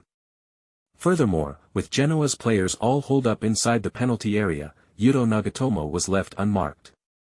Therefore, the landing point, arc, angle, and power of the shot are all excellent. Bang bang bang. The football kept falling into Genoa's penalty area like cannonballs, then being headed out and back to Inter Milan's players, who then continued to cross the ball.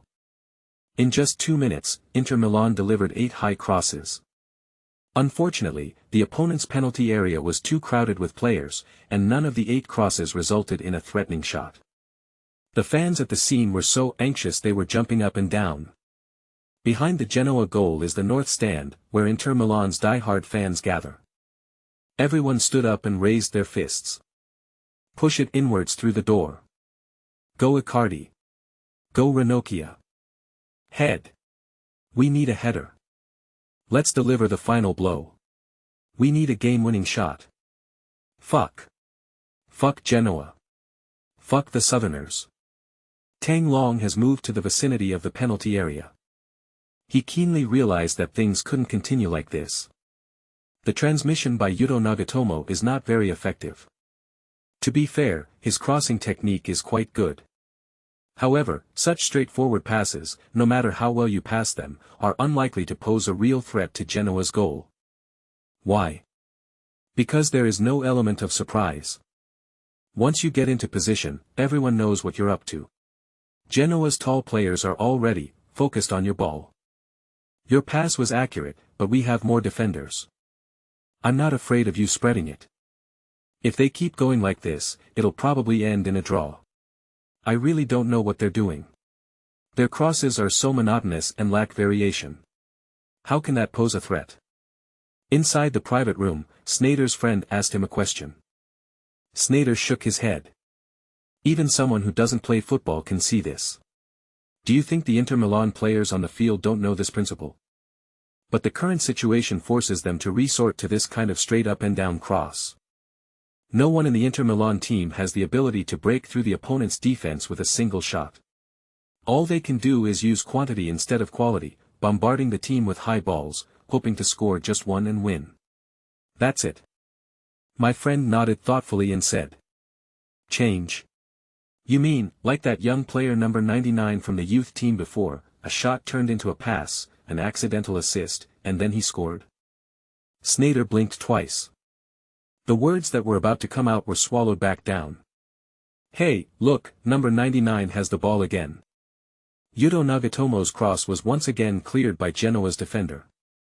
However, this time, the clearance was not far. It landed perfectly at Tang Long's position at the edge of the 6-yard box. Seeing the ball hurtling towards him, Tang Long suddenly lost his temper. Damn it, I'll give him a powerful volley. Just as he took a step back, raised his right arm, pulled his right leg back, stared intently at the football, and prepared to kick it. Tang Long was surprised to find that time had suddenly become extremely slow. The football fell through the air at almost 0.1 times the speed. The two Genoa players who came to make the diving tackle seemed to be lying on the ground, motionless. Even Icardi, inside the penalty area, was staring at him with wide eyes. The previously loud and chaotic noise from the north stands became as faint as a mosquito's buzz. Time seemed to stand still. A familiar notification sound rang out. According to big data analysis, at this time, there is a 63% chance that a volley shot will be blocked by a defender, a 35% chance that it will go wide, a 2% chance that it will hit the target, and a 1% chance that it will go in. Our right wingback was completely unmarked. We unexpectedly passed the ball to the wingback, who then crossed the ball, increasing our chances of scoring to 30%. Tang Long immediately realized what was happening and tried to adjust his footwork, changing from shooting to passing. But that's very difficult. His body is already extended outwards, and with his current level of football skill, it's extremely difficult for him to retract it instantly. In an instant, time suddenly fast-forwarded. Everyone on the field returned to normal speed. First came the deafening noise from the north stands, which crashed into Tang Long's eardrums like a tidal wave. Immediately following was a flying tackle from 3 Genoa defenders, which flew right under Tang Long's nose. He could even feel a wave of heat hitting him. Almost instinctively, Tang Long twisted his body with all his might. With all his might, he flicked his ankle, which was about to strike the bottom of the soccer ball. The soccer ball bounced off the outside of his foot. It immediately flew high to the right side of the road. Chapter 11. Everyone thinks Tang Long was just lucky. But Snyder doesn't think so. Tang Long's movement was very awkward. So much so that the person twisted around in mid-air in a half-turn position. Then he fell to the ground in a sorry state, colliding with a Genoa player who came for a flying tackle. Well. All the Inter Milan jersey players in the north stand were holding their heads in despair. They were hoping for a miracle. We are hoping that this unknown young player, number 99, can score a last-second winner with a volley. But the ball that was kicked was both high and floaty. It flew towards the edge of the line. Even Mancini, sitting on the sidelines, covered his face and knelt on the ground, furious. Just as the Genoa players were secretly relieved, they breathed a sigh of relief. Just when everyone thought that this absurd shot was going to fly out of bounds in an absurd way. Everyone thought that Genoa's players could use this throw-in to buy half a minute and then end the game. A short, dark blue figure suddenly appeared out of nowhere like lightning. He was out of sync with everyone else, he suddenly accelerated. It's Nagatomo Yuto, the right wing guard. He leaped into the air and intercepted the ball. His abundant physical strength allowed him to sprint down the wing at the last moment and maintain his ball control technique without any deviation. Dry. With a heart rate of 150, Nagatomo Yuto didn't have time to think too much. His heart was pounding, and almost instinctively, he made his way down the wing and charged into Genoa's penalty area.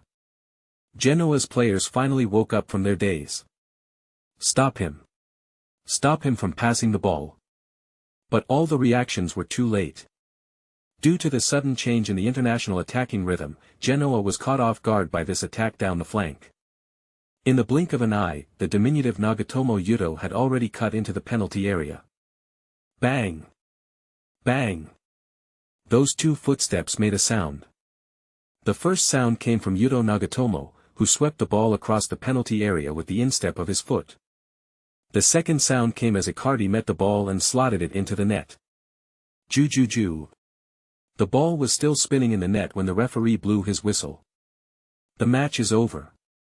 The huge scoreboard at the San Siro Stadium made a thump sound, and the number became 2-1. Inter Milan snatched a last-minute victory in stoppage time. The 60,000 home fans in the stadium erupted in cheers. Rumble. Rumble. The San Siro erupted in a thunderous roar of cheers. An earthquake struck. Icardi. Icardi. Icardi. Inter Milan players pushed the Argentine striker who scored the winning goal to the ground. Even Mancini on the sidelines ran around making a glider celebration gesture. That game-winning shot was so satisfying. Meanwhile, Tang Long. He rubbed his thigh and struggled to his feet, limping. He pulled up his pants and saw a bruise on his inner thigh. These are the impact marks from the tackle I made when my opponent tackled me. Nobody cared about him. The Genoa players all collapsed to the ground, covering their faces. Inter Milan's teammates surrounded Icardi, who had scored the winning goal. Tang Long looked at Icardi, who was surrounded on the ground, his body piled high with human figures. He wanted to rush over and celebrate, but the pain in his thigh made it difficult for him to move. He simply looked in Icardi's direction and smiled faintly. "Hey, are you okay?" A deep voice sounded from behind. Tang Long turned around and saw Captain Ranocchia, who was covered in sweat. Ranocchia was halfway to Icardi when he saw Tang Long lying on the ground in pain. Without hesitation, he turned back and came to check on the young player's injury. "It's nothing, Captain, I just bumped my thigh." You're really lucky, kid. Your wild shot just happened to land right at the feet of Nagatomo Yuto, who was making a run forward. That's twice now. You've been this lucky twice in today's match." No, Captain, I passed the ball on purpose, I wasn't shooting." What are you pretending for? You think you can fool me? It's okay, there will be plenty of opportunities in the future. Sometimes, good luck is a talent too. I'm happy about it. Lanouk punched Tang Long in the chest twice. Then she ran towards the main group to celebrate, not forgetting to turn back and call out to him. "Let's all come together."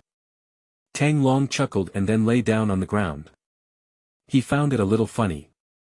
"I feel so tired." This match marked his Serie A debut. It was such a surprise that I ended up on the field by sheer coincidence. It has to be said that, given his current physical condition, playing half a game in Serie A is already his limit. Although the Greenfield Intelligent Engine system provided him with a great deal of advanced prediction and analysis. Guided by AI and big data, Tang Long is able to make instantaneous judgments of the situation ahead of everyone else. But my skill level is still too poor. He delivered 2 brilliant passes, either with too much power or with extremely awkward movements. As a result, his teammates misunderstood him. I thought it was just good luck. Tang Long's lonely figure stood in stark contrast to his teammates who were celebrating together. Inside the VIP box in the stands, Dutchman Wesley Sneijder celebrates passionately with his friends. They put their arms around each other's shoulders and sang and danced. Olé, olé, olé, olé. Outlet, outlet, outlet. That game-winning shot was so exciting to watch. Although it was just an ordinary Serie A match. But it was a dramatic turnaround, from being behind to a last-second game-winning shot. This process was absolutely thrilling and breathtaking to watch. Sneijder braced himself with both hands in front of the large floor-to-ceiling glass. Looking at the San Siro stadium, which resembled an ocean of joy. He looked down at the fans below the box, waving their scarves at him. Seeing that some fans were even wearing their old Inter Milan number 10 jerseys. Sneijder's eyes welled up with tears. He seemed to have returned to that season of 2010, at the Bernabeu Stadium, to the summer when he and his teammates won the European treble. Cheers. Sneijder raised his wine glass and tapped it against the glass. "Wesley, your old team had incredible luck today," his friend said. "That number 99 is such a lucky idiot. He missed 2 shots, but both of them turned into crucial passes by sheer luck. Especially that penultimate pass that sealed the victory, it was absolutely hilarious," my friend chuckled. A plane that was about to go out of bounds became a brilliant pass, which suddenly opened up the game for the team. It was really funny. Sneijder turned around and took a sip of red wine. That pass caught Genoa off guard, it was a very good pass. Sneijder paused, then continued. "This is the change in rhythm I told you about, do you understand? Yuto Nagatomo's crosses are indeed very accurate, but I don't like those straightforward passes that lack surprise. I prefer passes like the number 99s, which are more unpredictable." My friend just smiled dismissively. "Wesley, are you kidding me? What right does that hothead have to compare to you? You're the one who initiates the pass, he's the one who gets the pass passively. You have skill, he has luck, he just got lucky, ha ha ha. Sneijder swirled the wine in his glass, downed it in one gulp, and placed it back on the table. Why do I have a feeling that those 2 kicks didn't seem like a fluke? His friend was taken aback, and asked in surprise. Not a fluke. Wesley, you mean that number 99 intentionally passed the ball? Chapter 12 Mancini's Art of Managing People, giving Tang Long a professional contract with the first team. After the match, Inter Milan striker Mauro Icardi, who scored twice, was named the MVP of the match. The spotlight flashed, and he raised the trophy high with both hands, shouting his slogan. Forza Inter. His spirited demeanor is reminiscent of the new king of Miazza. Sky Sports Italy also provided immediate ratings for the players' performances. Icardi, 9 points, best player of the game, dominated the match. Yuto Nagatomo, 8 points. His tireless running compensates for the Japanese player's physical shortcomings, and he provided the assist for Icardi's game-winning goal in the final seconds. Kovacic, 7.5 points. The Croatian, who has experienced the World Cup, has become increasingly mature in his control of the midfield and has played a very good role in organizing the midfield. Ranocchia, 7 points. Although the first goal conceded was due to his positional error, he defended solidly in the rest of the game and never let the opponent break through his goal again. Tang, 7 points. Lady Luck has been on his side, making him look so adorable tonight. In any case, his 2-footed touches have brought about a change. Handanovic, 6.5 points. The goal conceded was not his fault. Inter Milan's goalkeepers were not under much pressure in this match. Head coach Mancini, 6.5 points. In his first home game since returning to the club, he secured 3 points in front of 60,000 fans, although the process was extremely difficult. Inter Milan's Youth Academy. Around 9 p.m., U19 youth team head coach Leno hurriedly returned. He has just finished the FIFA A-level coaching exam in Bern, Switzerland. He drove back to his office in Milan without stopping. Tomorrow afternoon, there's another youth team league match to play, and the dedicated Leno needs to prepare immediately. Leno went to the restroom with his bag on his back and happened to run into his teaching assistant, Chivo, who also came in. The two of them urinated together. Huh, Leno, you're really dedicated. Coming to the office so late, impressive. Aren't you here too? Have you finalized the starting lineup for tomorrow? It's ready, it's on your desk. Oh, by the way, who did you put on the first team's youth player roster for this round? Tang. Tang. Yes, it's that Chinese man, Tang Long. Upon hearing the name, Leno shuddered dramatically. I accidentally got my hands wet. He looked at Chivo with a resentful expression, really wanting to wipe his hands on Chivo's body. Are you crazy, Chivu? This Chinese guy's contract expires next month and he's leaving. Why did you put him on the list? Such a good opportunity, why not give it to a promising player on the team? Chivu remained calm. Although he was just an assistant coach, he was a legend of Inter Milan's treble-winning team before he retired, so he spoke to the head coach with neither arrogance nor servility. I think Tang is pretty good, and he even gave him a new contract with the youth team. Leno frowned. You've gone too far, Chivu. You can't issue a new contract without my permission. Chivu zipped up his pants and, as he walked away, turned back to Reno and said. You're right, Leno. Maybe I shouldn't give him a new contract. This contract is a waste because in the game that just ended, Tang Long played for the first team and had a lot of luck. He even accidentally gave an assist. I guess Mancini really likes this lucky star. Leno, looking somewhat disheveled, was left alone in the same spot. Compared to Inter Milan's indifference towards Tang Long, the Chinese football scene has exploded. The day after the competition ended, reports about Tang Long have flooded the headlines of major news media outlets. Tencent Sports, Tang Long's Serie A debut. Becoming the first Chinese player to appear in Serie A. Today's headlines, what Ma Mingyu couldn't accomplish, 18-year-old Tang Long did. Sports Weekly, assist. Key pass. Tang Long helps Inter Milan come from behind to defeat Genoa. Tang Long's name also appeared at number 1 on Weibo's trending topics. Hashtag Tang Long Serie A debut makes history for Chinese football. The videos of Tang Long's 2 key passes have garnered over 10 million views. Many longtime Serie A fans were thrilled. Especially for older Inter Milan fans who fell in love with the team because of Ronaldo. When will they cross first? When will there be a time when a Chinese player, wearing an Inter Milan jersey, will run on the grass of the San Siro stadium? I never even dreamed of it. Especially when I saw Yuto Nagatomo from Japan, who has already made many appearances for Inter Milan. Over the years, Chinese football fans have felt an immense sense of sorrow. Why can Japanese players do things that Chinese players can't? Now, Tang Long's emergence has filled the void of Chinese players in Serie A. However, among the top comments on Weibo regarding Tang Long's key pass video, there were many negative ones, and as the video gained popularity, these negative comments occupied the top 4 spots in the comment section. I don't understand football, but it's obvious that this assist was a miskick, okay? It just happened to fall to a teammate by luck, right? Heh, as expected of the men's football team, they can brag about this.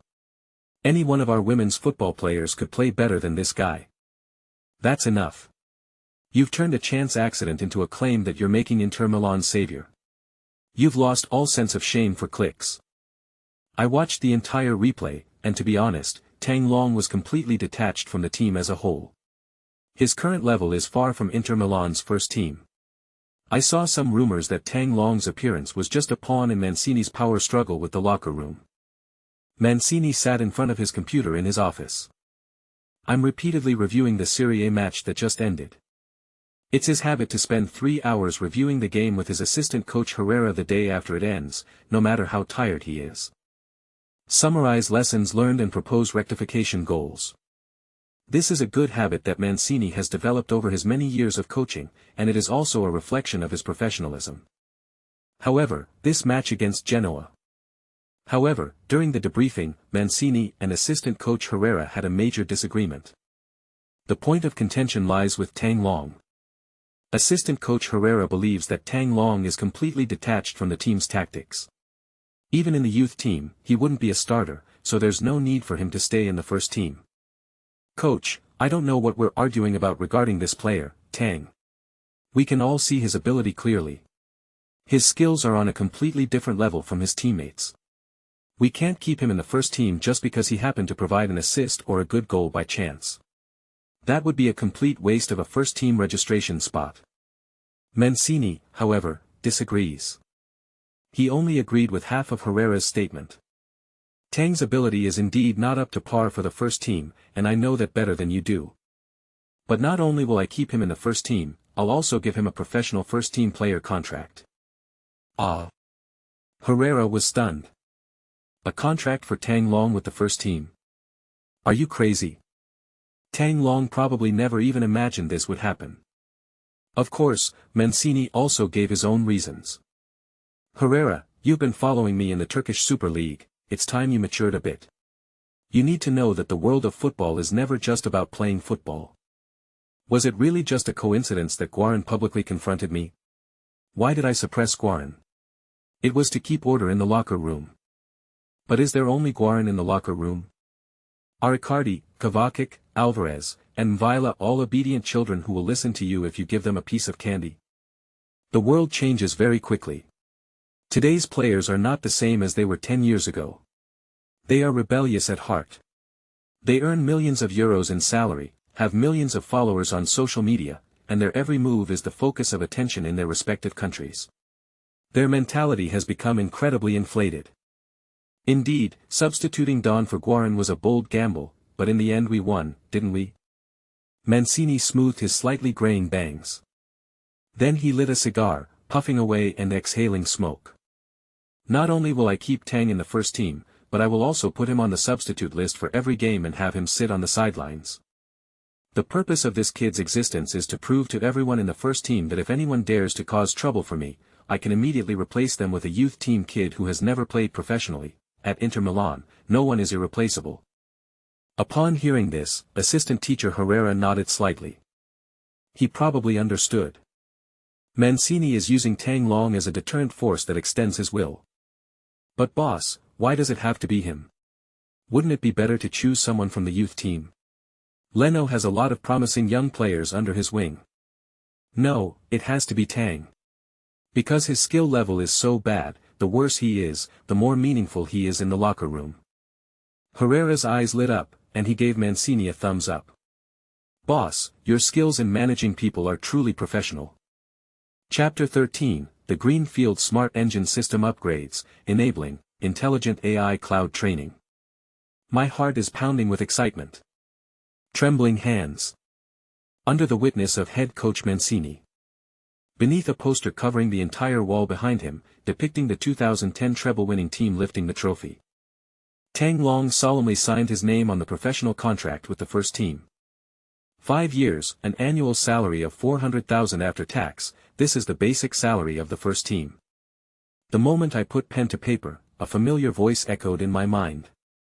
Congratulations, host, on signing a professional contract with Inter Milan's first team. Greenfield Smart Engine System Upgrade. Basic level, intermediate level. Unlock the Intelligent AI Cloud Training mode, now.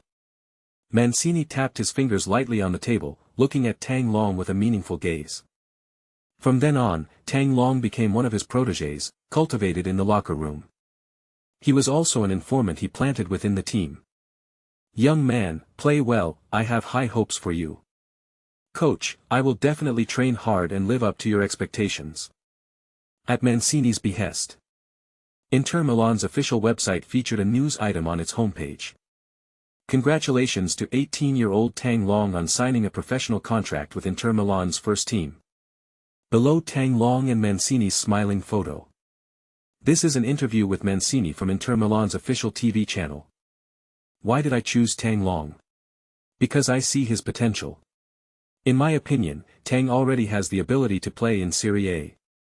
He provided an assist in the last game. Yes, he is a great help to the team, which is the direct reason why I promoted him to the first team. I am very grateful to him. What are Tang Long's strengths? In my opinion, Tang is a very well-rounded player who can play in multiple positions in the midfield and forward lines. How many opportunities will he get? I must emphasize that under my coaching, everyone has an equal chance. Inter Milan is a level playing field, just like the slogan of the club's founders more than 100 years ago, we are brothers of the world. The news of Tang Long's official signing with the first team was also immediately reported to China via the internet. This time, fans in China were even more shocked. Even more shocking than Tang Long's Serie A debut. Isn't this too fast? I thought it was just a routine one-day trip for youth team players in Serie A. It seems Mancini has been keeping an eye on Tang Long for a while now, he trusts Tang's abilities. Signing a professional contract is definitely a great thing for Tang Long. Although it is foreseeable that Tang Long will not have much playing time in the later games, being able to train and play with the first-team stars will definitely be a catalyst for Tang Long's growth. Even though I'm a Premier League fan, now I'm motivated to stay up all night watching Serie A. However, many people still have deep doubts about this signing. In fact, many fans in China are quite confident in the abilities of their domestic players. It is far from being inflated. Some say that Tang Long was promoted from an unknown youth team player to the first team entirely because Inter Milan was interested in the vast market of China behind him. I guarantee here that Tang Long's signing is a completely commercial contract. Just you wait, Inter Milan's viewership in China will increase dramatically, and Chinese sponsors will be lining up to throw money at them again. There must be an agent pulling the strings behind this, and then a year later, it will be exported and then re-imported domestically, bought back to China for 100 million renminbi. I've already figured out the plot, you're welcome. They're trying to trick me into watching Serie A during the dead of night. Signing a player who's just for sale, what a waste. When will our Chinese players be able to earn their starting positions in the top 5 European leagues through sheer hard work and skill, like Yuto Nagatomo? Tang Long immediately returned to the first team and said goodbye to his teammates. His teammates on the youth team looked at him with a sour expression. Head coach Leno gave a perfunctory greeting. Only the teaching assistant Chiwa, who appreciated Tang Long, privately kept an eye on him and said, in a European powerhouse like Inter Milan, the relationships in the locker room are complicated. As a newcomer, it's best not to get involved or take sides. Just focus on training and cherish this opportunity. Not everyone has the experience of playing for a powerhouse like Inter Milan. Chivu said that if he encounters any difficulties, he can talk to Zanetti. Zanetti will always be my captain. He is a good man. You can confide everything to him, and he can help you. Tang, your strength lies in your understanding of football, but your basic skills are still very weak. If possible, please practice more after training. You're a first-team player now, so don't worry about the strange looks from others. Remember this, in the world of football, no one cares about your skin color, nationality, or background. The only way to earn the respect of millions is through outstanding skills. Tang Long remembered the teachings of his mentor, Chi Hua. So he just moved into the first team's dormitory. They couldn't wait to activate the Greenfield Smart Engine system. Get ready to enter the Intelligent AI Automated Training Ground. Follow the system prompts. This is the reward after the Greenfield Smart Engine system reaches the intermediate level. Its unique feature is that it can simulate training in the brain through intelligent AI. For ordinary players to train, they must put in the physical effort and sweat it out on the court or in the gym. Some people even hire private trainers at high prices to tutor them in areas where they are weak.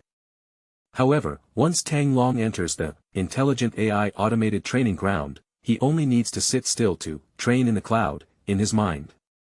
The progress made in the cloud training is not only fast and efficient, but it can also be directly reflected in Tang Long's body.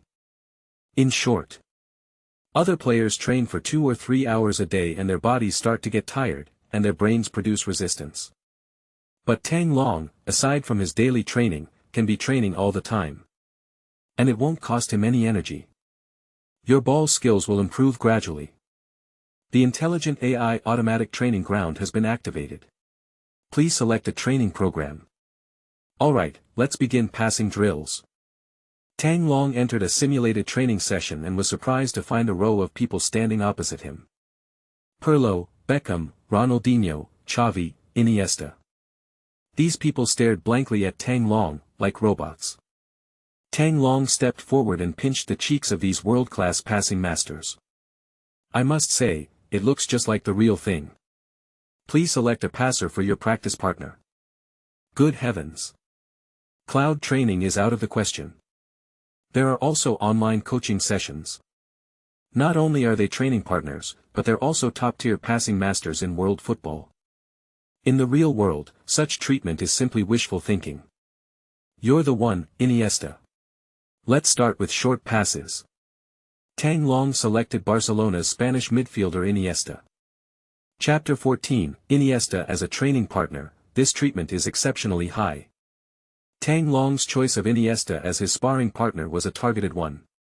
Compared to Pirlo, Xavi, and Beckham, he excels at accurate long passes.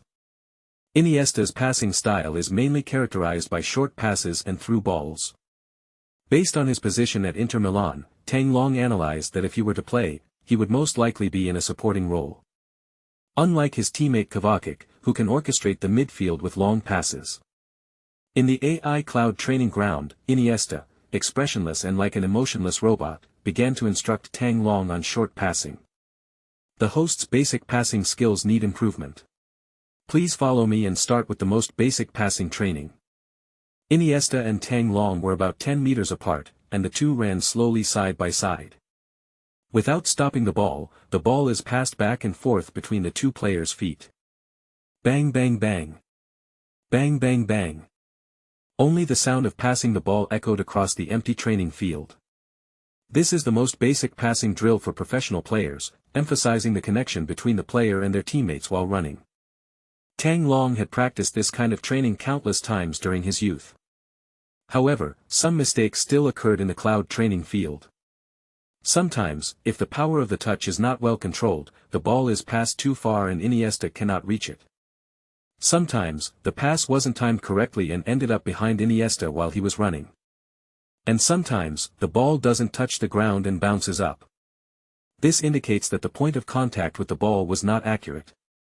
Don't underestimate this simple passing drill, it reflects Tang Long's lack of basic football skills from childhood. Every time Tang Long makes a mistake, the support player Iniesta stops to give Tang Long guidance. He even personally used slow motion to conceal his body posture control when passing the ball. Tang, don't lock your ankle too tightly. This is a pass, not a shot. Yes, yes, relax a bit, don't lean forward too much. Watching this key player from Barcelona's dream team lead his team like a youth coach. Tang Long felt a little dazed, as if he were dreaming.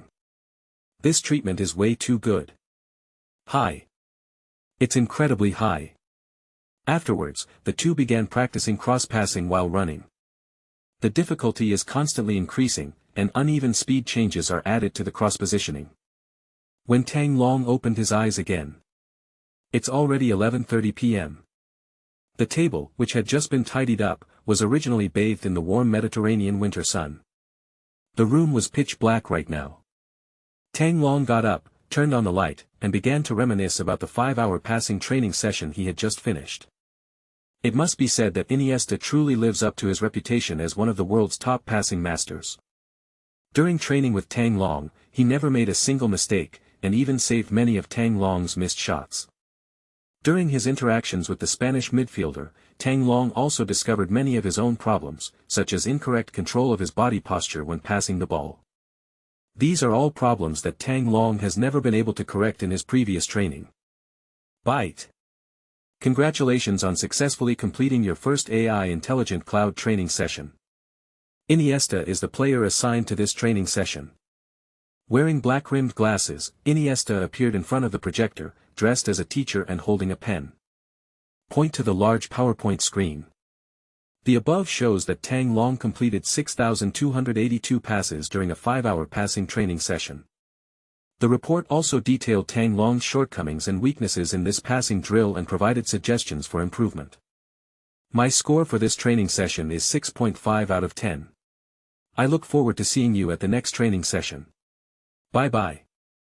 Like a robot, Iniesta waved goodbye to Tang Long with a blank expression. Bite. Passing stats improved. Short pass 54 to 55. Although it was only a small improvement. However, Tang Long still has high expectations for this kind of AI cloud training. Having world-class superstars as your sparring partners is a gameplay experience you can only dream of in games. And one thing is for sure, even though 5 hours of training were completed. But Tang Long wasn't tired at all. Normally, 2 hours of training would have exhausted all of Tang Long's energy. This is also the biggest characteristic of cloud training. Replenish your stamina and enhance your abilities, without being limited by space or time. If you can improve by at least 1 point a day, that's 100 points in 100 days. Combined with the real-time big data analysis and judgment of AI during the game, Tang Long felt full of confidence in his future at Inter Milan. It was already midnight. Tang Long looked out the window. In the training base, which resembled a forest, the tall oak trees rustled in the night breeze. The moonlight was cold and clear. Even in the Mediterranean winter, after the bright sunshine fades at night, there is still a chill that can seep into the skin. Just as Tang Long was about to close the window, a head suddenly poked its way in. Fuck you. Tang Long was so frightened that he took a step back and uttered a vulgar curse. Upon closer inspection, it was Bonazzoli. Bonazzoli stood outside the window, chuckling at Tang Long inside the house. Bonazzoli, what are you doing? My dearest Tang, wanna go out and play? What to play? Go to a nightclub and flirt with blondes. Bonazzoli is 17 years old this year, 1 year younger than Tang Long. He was promoted from the youth team to the first team at the beginning of the season. However, unlike Tang Long, Bonazzoli did not sign a professional contract with the first team. His personnel file is still with the youth team, and he is frequently transferred between the youth team and the first team.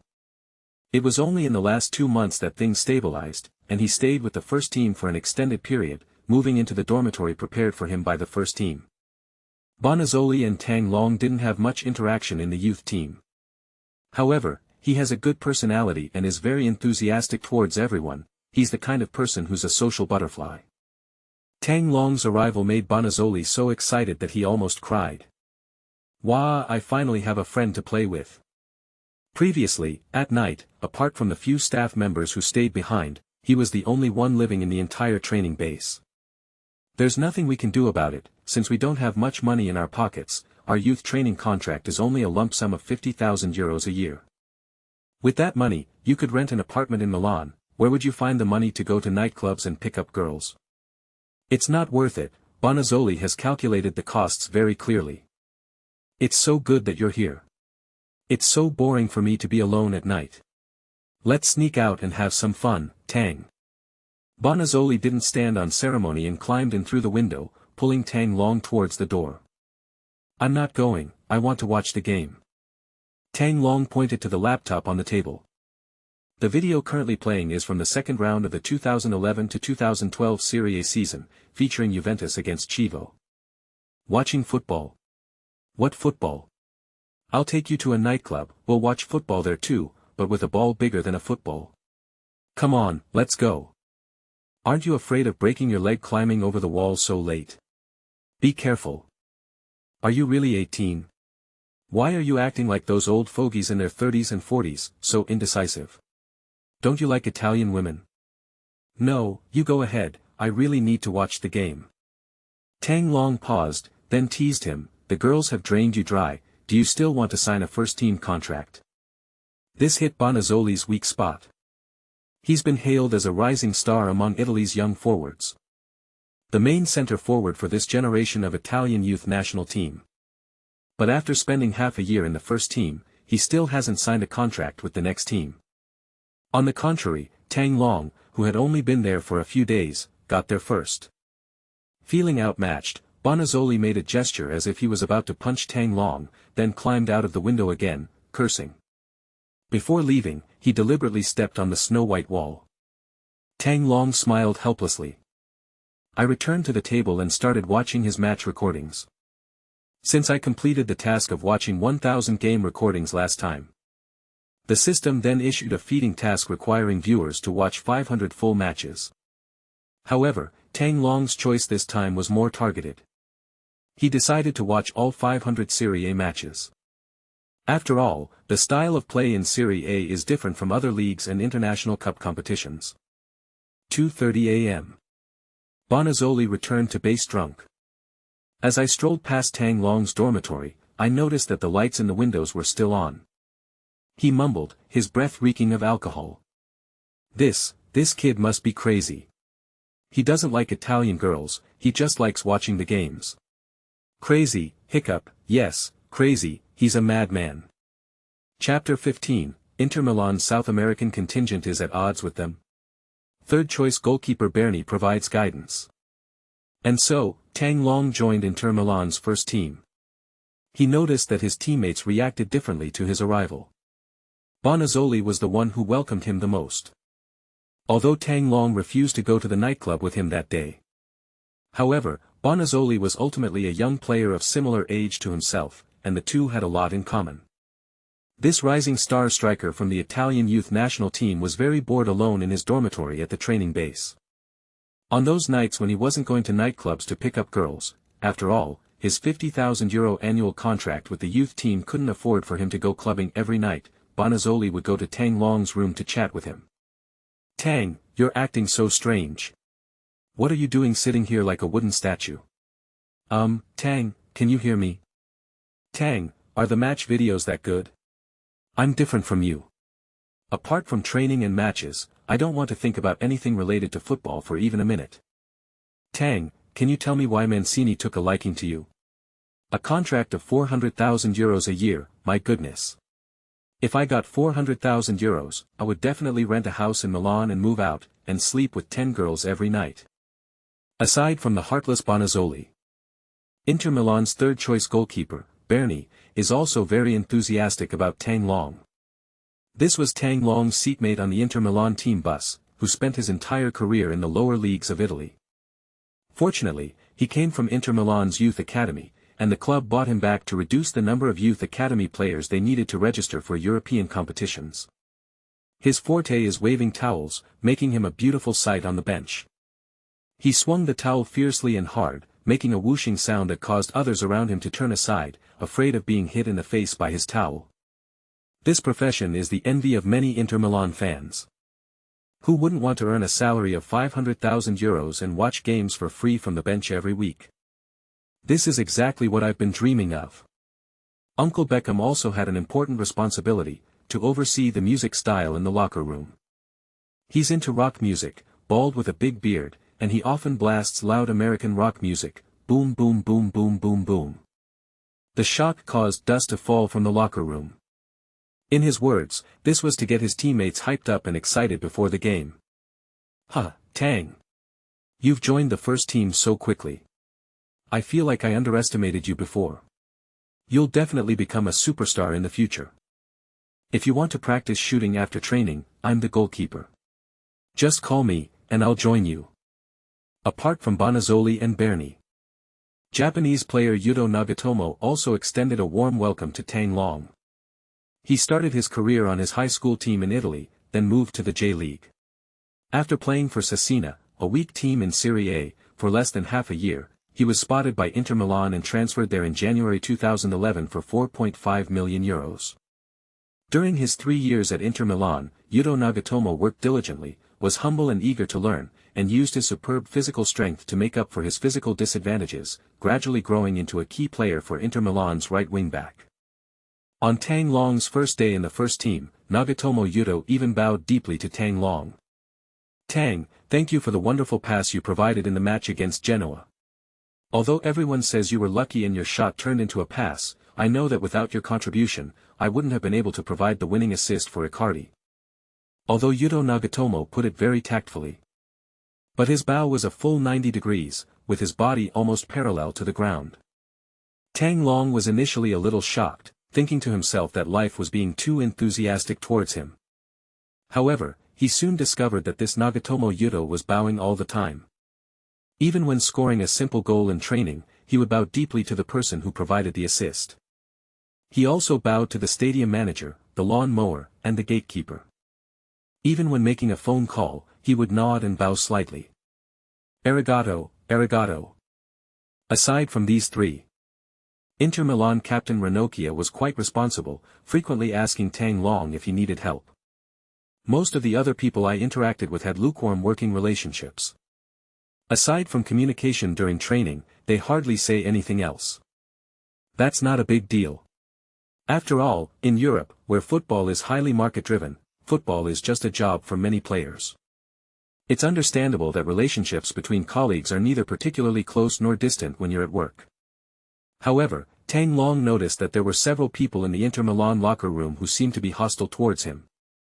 They never talked to themselves. When they walk towards each other, they deliberately avoid Tang Long's gaze. Especially that Colombian Guarin, who would even deliberately make big tackles on himself during training, drawing attention from other Inter Milan players. Guarin tackled you in training? That kid's a troublemaker. He and his predecessor, Mazzari, often clashed. Now that Mancini's here, he'll probably have to teach him a lesson. On a street in Milan, outside an open-air cafe, the bright sunlight reflects off the coffee in a cup, giving it a strange shimmer. Tang Long and Bernie relaxed in their chairs and chatted. A white dove fluttered its wings and flew onto the table, its round, bead-like eyes fixed on the breadcrumbs in the plate. Bernie waved his hand, shooing the pigeon away. Guarin is like that pigeon, he's watching you because you stole his things. I can understand, after all, it was an insult for him to be substituted by me in the midfield in the last game, Tang Long said. But apart from Guarin, it seems that Melda, Juan Jr., Jonathan and others don't get along with me either. Bernie smiled meaningfully and took a sip of coffee. He pointed to the coffee and said to Tang Long. Coffee is delicious, and I love drinking it, but coffee tastes different in different places. Bernie looked around to make sure no one was paying attention to them, then leaned closer to Tang Long and held up 4 fingers. You're new here and don't know what's going on in the locker room yet, let me tell you. Bernie recounted the story in detail. There are 4 major factions within Inter Milan. The most powerful group is the Argentinian faction. Inter Milan has a tradition of collecting Argentine players since the Moratti era. This season, the team has 5 Argentinians, Icardi, Palacio, Osvaldo, Campagnaro, and Carrizo. Secondly, there's the Italian contingent. The team consists of Captain Ranocchia, D'Ambrosio, and Andreoli. Inter Milan's former Yugoslavian players also tend to band together, forming the former Yugoslavian group. The team consists of Handanovic, Kovacic, Kuzmanovic, and Korsun. Finally, there's the South American group led by Guarin. Let me tell you, Tang, although Argentina is also in South America, their group is independent and not completely integrated with the South American group. Inter Milan's South American contingent mainly consists of Colombian Guarin, Chilean Melda, Brazilian defender Juan Carlos Jr., and Brazilian wingback Jonathan. Although Guarin is impulsive, he's been playing football for so many years, he's not stupid. He knows your arrival is a deliberate attempt by Mancini to frame him, so Guarin will bring his South American allies to oppose you. Chapter 16, What do they need, and what can you provide? Tang Long had heard about the factionalism and cliques that existed in the dressing rooms of wealthy families in his previous life. This is actually not hard to understand. Wherever there are people, there is a world of its own. This is true for the workplace of ordinary office workers, and it is also true for the locker room of a football club. This is especially true for a European powerhouse club like Inter Milan. Although Inter Milan's performance has declined in recent years and they have not made it into the Champions League zone. However, regardless of historical records or the traditional status of the team in the hearts of fans, it is still a significant factor. Inter Milan is a top 3 club in Serie A and around a top 10 club in Europe. The players who can earn Inter Milan's salaries are all top-tier talents. Although on the surface, things were peaceful and harmonious on the field. However, forming cliques in private is extremely common. After explaining Inter Milan's 4 major factions, Uncle Bay fell silent. She simply picked up her cup and sipped her coffee while smiling and staring at Tang Long, seemingly observing his reaction before giving her next explanation. Tang Long called over a waiter and got Uncle Bay a refill of his coffee. He noticed a detail. During the conversation, Bernie mentioned Ranocchia, Andreoli, and D'Ambrosio when talking about the Italian contingent in Inter Milan. However, Bernie himself was not among them. He's Italian too. Uncle Bay, what's your relationship with the Italian local gang like? Tang Long asked tentatively. Uncle Bay seemed to have anticipated Tang Long's question, so he put down his coffee and went along with it, saying, "That's a good question. Although I am Italian, I do not belong to the Italian clique. In fact, I have never participated in any factional activities while at Inter Milan." "Why, you ask?" "Hey. I'm just a third-choice goalkeeper, filling in for a spot in the European youth training program. I only get to play once or twice a season. There are some things I don't need to get involved in, and besides, it wouldn't make any difference anyway. You need to understand that at Inter Milan, not everyone takes sides. Even people from the same cultural background don't necessarily have to mingle together. For example, midfielder Hernandez, a Brazilian, never hangs out with the South American group led by Guarin, but has a pretty good relationship with the Argentinian group. And what about me?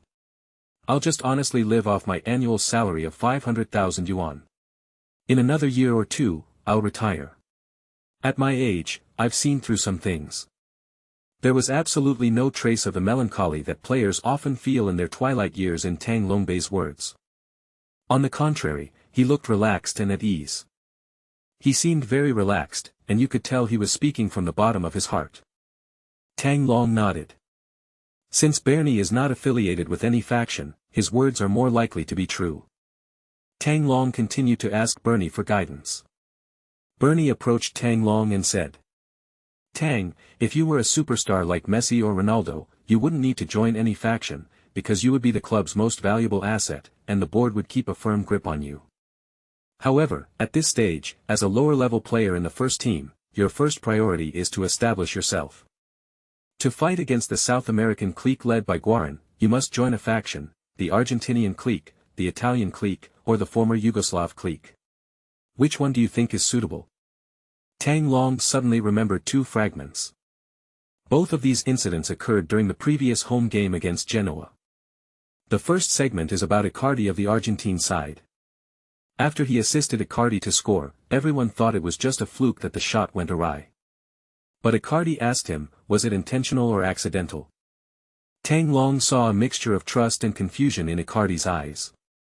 Clearly, this centre-forward, with his top-tier positioning awareness in Serie A, has a significantly higher understanding of passing and movement routes than his teammates. The second segment is about Ranocchia of the Italian gang. Icardi's winning goal was made with a penultimate pass from Tang Long.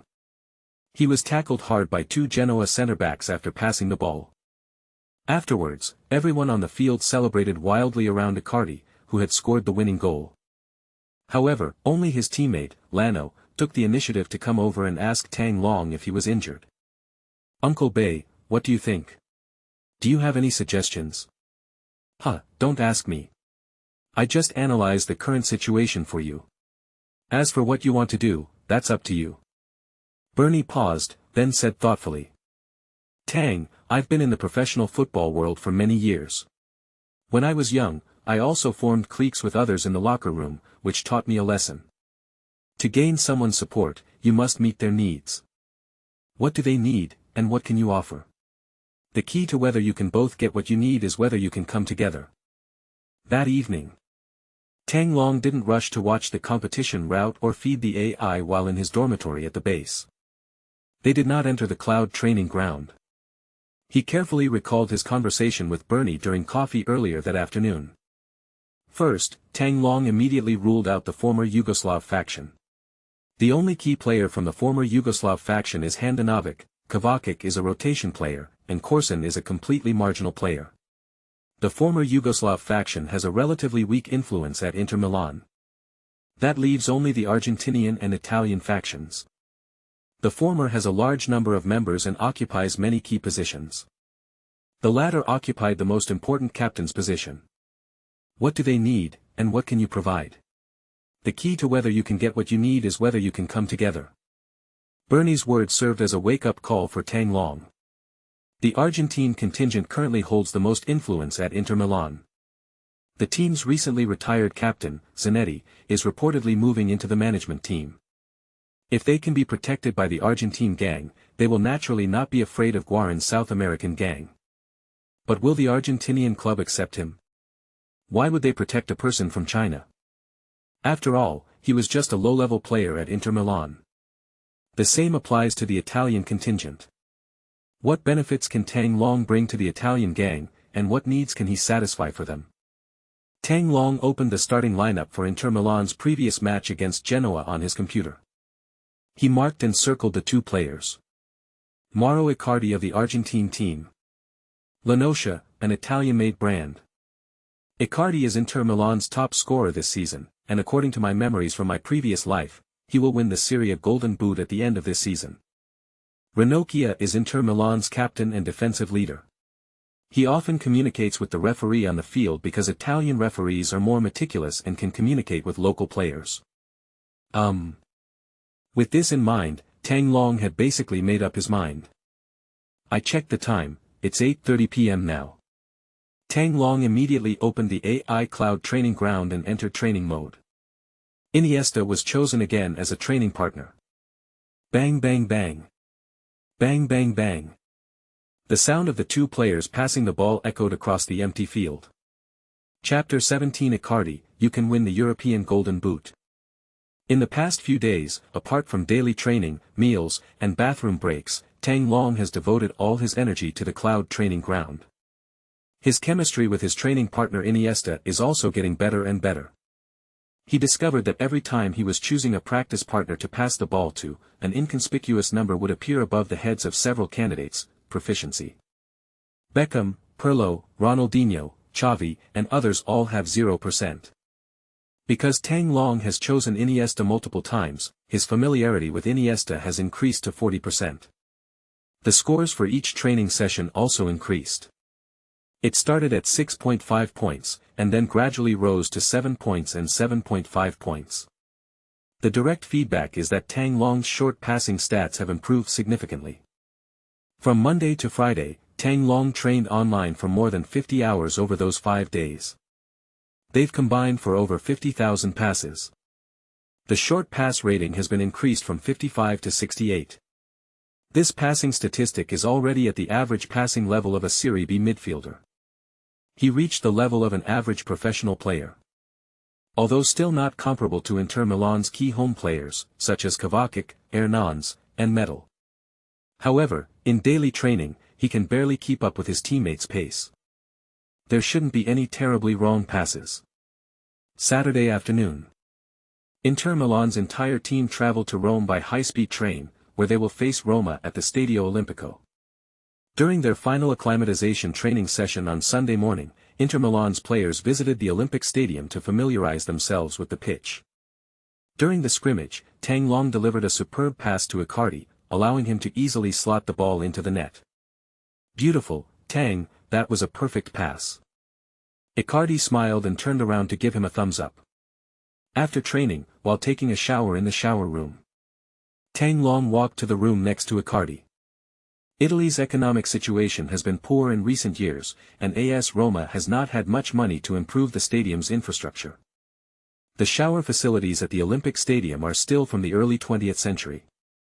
The shower room has no partitions. Therefore, Tang Long and Icardi were completely honest with each other. Some say that the moment two men are completely honest with each other is the moment when their relationship is closest. In this context, openness and honesty is not merely about physically seeing each other, but also implies a sense of openness and acceptance at the heart level. "I feel like your passing is actually pretty good," Icardi said, rubbing his hair and squinting at Tang Long. "It's not as bad as Guarin said. At your age, it's good enough. It's mainly because you make good runs. If it were someone else, even if I passed the ball in the right place, they wouldn't be able to score. I'm not being modest, but my striker skills are still among the best in Serie A. You see, I'm not strong or tall, but I can still play center forward. I make a living by my positioning and shooting skills. I can tell, otherwise how could you score 9 goals in 11 league matches? I think you'll have no problem winning the Serie A Golden Boot." Tang Long's words clearly stirred up Icardi's passion.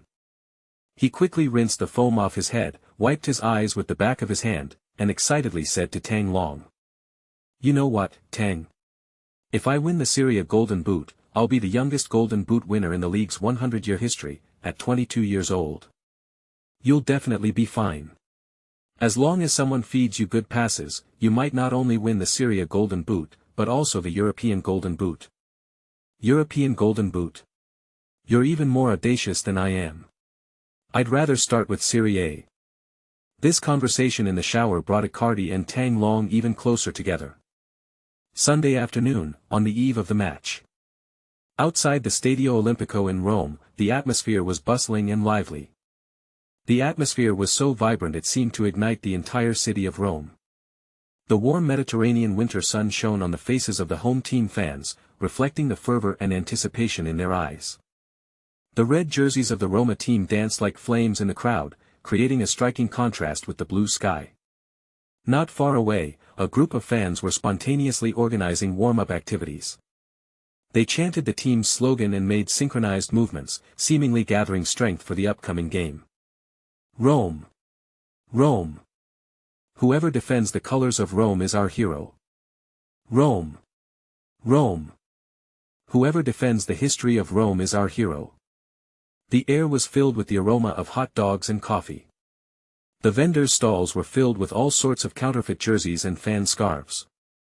Strangely enough, the stalls selling counterfeit goods by street vendors are located just 100 meters away from the official store of the Club of Rome. Club staff were present to maintain order, but they seemed to turn a blind eye to these copyright infringements, even smoking and chatting with each other. This relaxed atmosphere is something you would never see in the Premier League. "Uncle Golly, how's business lately? How many jerseys are you selling a day?" Business is good today.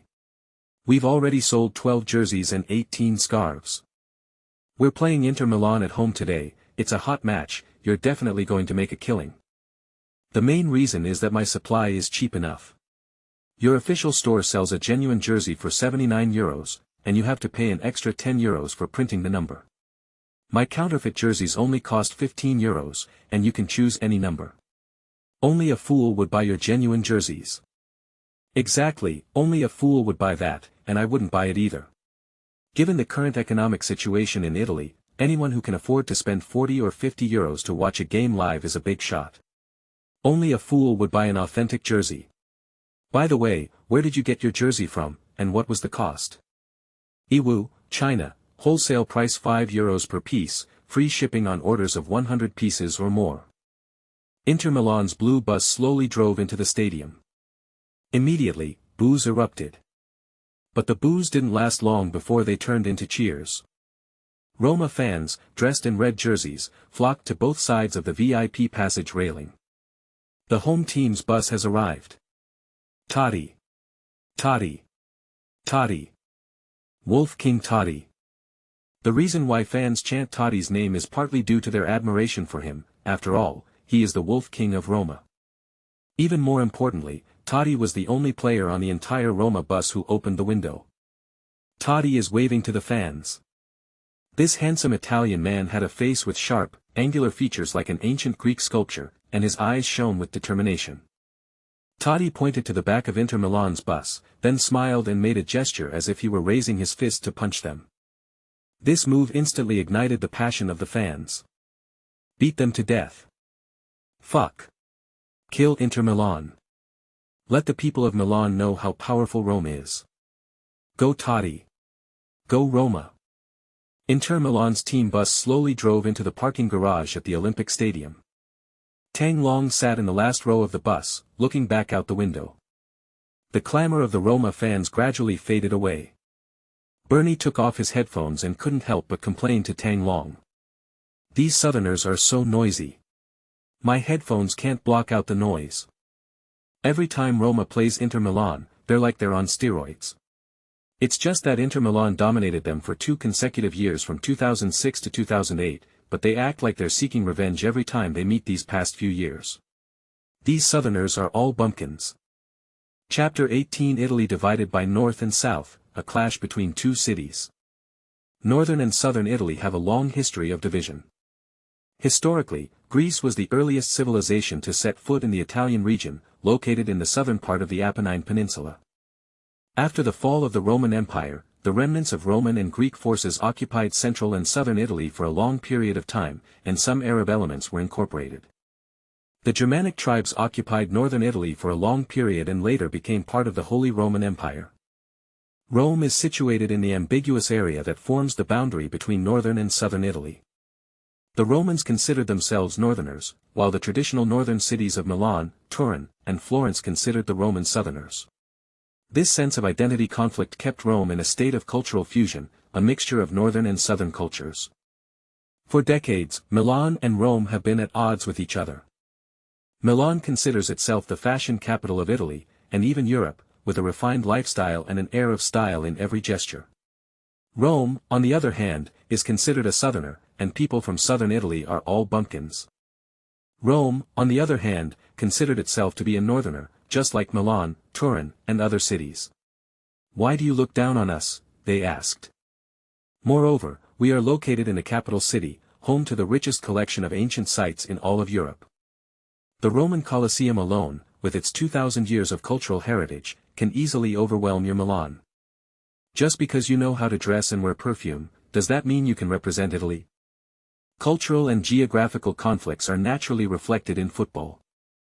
The three traditional powerhouses of Italy, Inter Milan, AC Milan, and Juventus, are all located in the north. They have almost monopolized all the league titles. The only power that could rival the three great powers of the north was Rome. Rome is home to two Serie A teams, AS Roma and Lazio. Although they have only won a total of 5 league titles, they still rank third in league titles after Milan and Turin. For the glory of the capital. This is the slogan Totti shouted in the locker room. Whoever defends the colors of Rome is our hero. This is a giant tifo displayed by 68,000 Roma fans at the Stadio Olimpico in Rome. In this match, Tang Long remained on the bench. Mancini did not include him in the starting lineup. However, what is intriguing is Guarin still hasn't played. He wasn't even on the roster. The official statement is that the Colombian star needs to rest due to a thigh injury, and the return time needs to be further confirmed by the team doctor. But in reality, he's doing just fine. His being sidelined wasn't due to technical reasons, but rather to Mancini's deliberate suppression.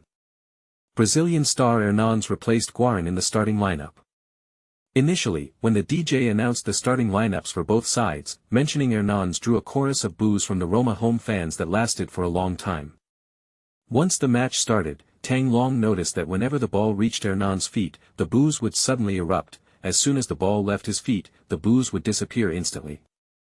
Tang Long asked Bernie, who was sitting next to him arranging towels. It seems like Roma fans are targeting Hernans. Why only him? You don't understand, do you? Hernans transferred from Lazio to Inter Milan. Lazio and Roma are fierce rivals in the city. This Brazilian played for Lazio for 4 years and beat Roma in the derby quite a few times, so the fans hold a grudge. Hopefully, this noise won't bother him. I don't think so. The louder the noise, the more energetic he'll be. As Bernie said, Hernans was playing like a fish in water on the field. Perhaps in his view, the Olympic Stadium, which has a running track but is not a professional football stadium, is too spacious and has a poor crowding effect, so your boos can't hit me at all. Or perhaps it's because Roma and Lazio share a stadium, and Hernans played for Lazio for 4 years, so he's as familiar with the stadium as if it were his home ground. Hernans, who occupied the number 1 position in the 4-3-1-2 formation, was simply the brightest star of the game in the first half. He first played a through ball to Palacio in the 18th minute, who then helped the team open the scoring. Then, in the 39th minute, he unleashed a stunning free-kick goal from 30 meters out. He knew he'd scored that world-class goal the moment he kicked it. The home fans of Roma were completely stunned, watching Hernans, wearing the number 88 jersey, first perform his signature backflip celebration, then sprint all the way to the south stand of Roma and perform a passionate knee slide.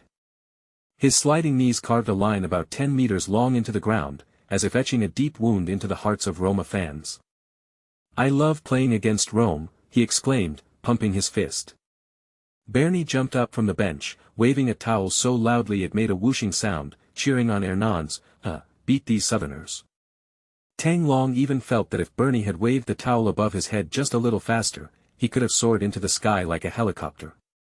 "Tang, guess what Hernan's nickname is?" "Can't guess what." "The Prophet." Brazilians call him the Prophet because they think he can always foresee whether he will score a goal. "He told you before the game that he was going to score." "Yes, he said God would guide him to score a goal on this field and crush Roma, and he did it." It must be said that Roma, despite their loud pronouncements before the match. However, their overly aggressive tactics were the direct cause of their poor start. Head coach Rudy Garcia deployed a 4-3-3 formation, with both fullbacks constantly overlapping to attack the attack.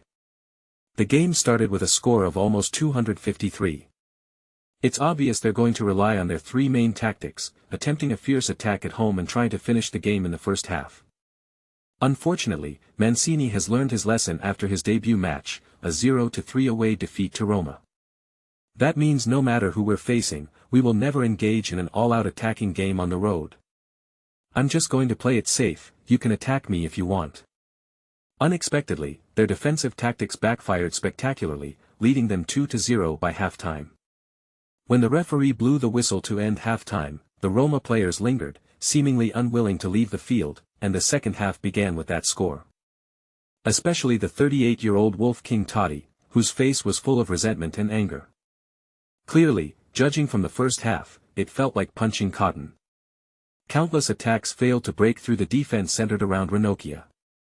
The Inter Milan players looked relaxed and at ease after playing for 45 minutes. They played very smoothly and executed Mancini's tactics effectively. However, Tang Long noticed a detail. Everyone's face was beaming with smiles, and they were chatting and laughing. But the young Icardi looked sullen. He was so focused on drinking water that he walked into the changing room with his head down. Chapter 19 minutes, give me 10 minutes, that's enough. Tang Long walked over to Icardi, and Icardi saw Tang Long as well. Perhaps it's because they had been intimate in the bathroom before. Before Tang Long could even ask a question, the Argentine striker grabbed Tang Long's neck and pulled him to a corner of the locker room. "Tang, did you see it on the bench?" "You saw it, you definitely saw it." "What did I see?" "Hernan's assist. He played quite well, scored 2 goals, and Bernie even told me that his nickname is Prophet." Icardi made a face like an old man on the subway and let out a "huh." His Italian was fluent and standard, unlike Palacio's accent. He also deliberately slowed down his speech when Tang Long spoke, so the two could communicate without any problems. "He could have passed the ball to me, because I was in a better position, but he chose to pass it to Palacio, who was in a worse position." "You mean this?" Tang Long thought about it and realized that it was indeed as Icardi had said. Inter Milan broke the deadlock after about 10 minutes in the first half, with 32-year-old veteran Palacio opening the scoring. This was Palacio's first goal in 4 games, and he was quite happy to break his goal drought, giving her a warm hug with her assist provider, Hernans.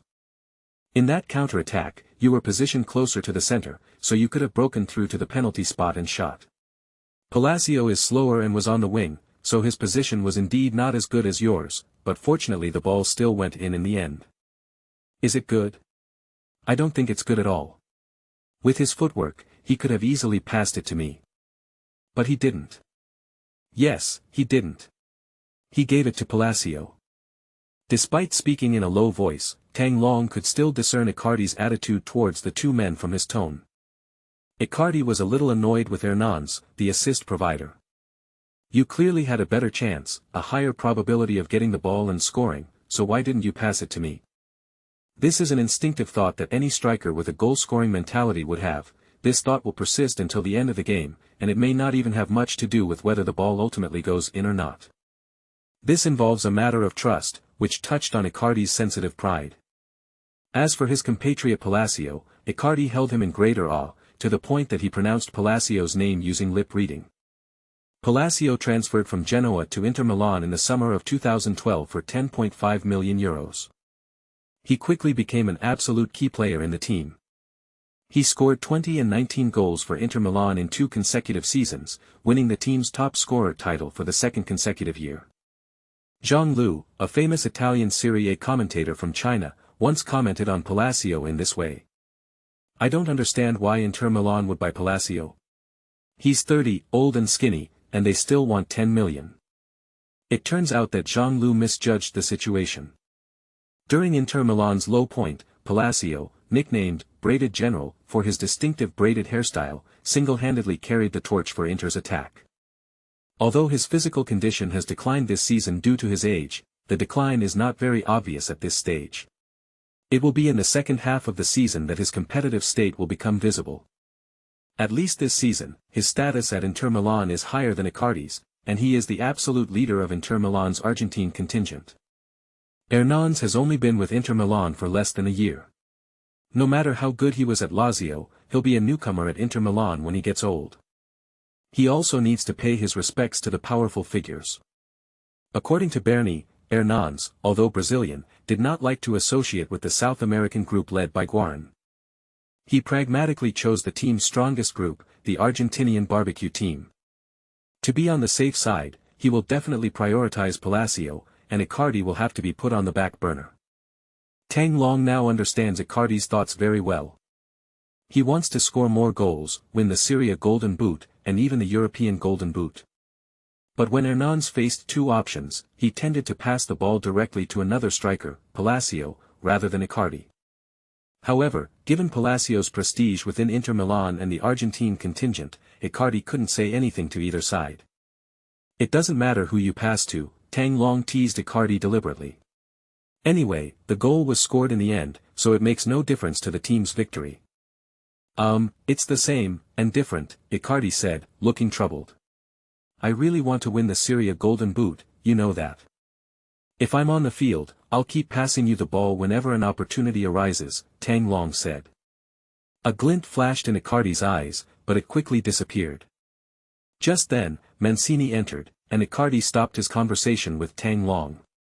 Tang Long thought to himself, Icardi knows I will pass the ball to him, but he also knows that whether I can play today, and how many games I can play this season, are all questions.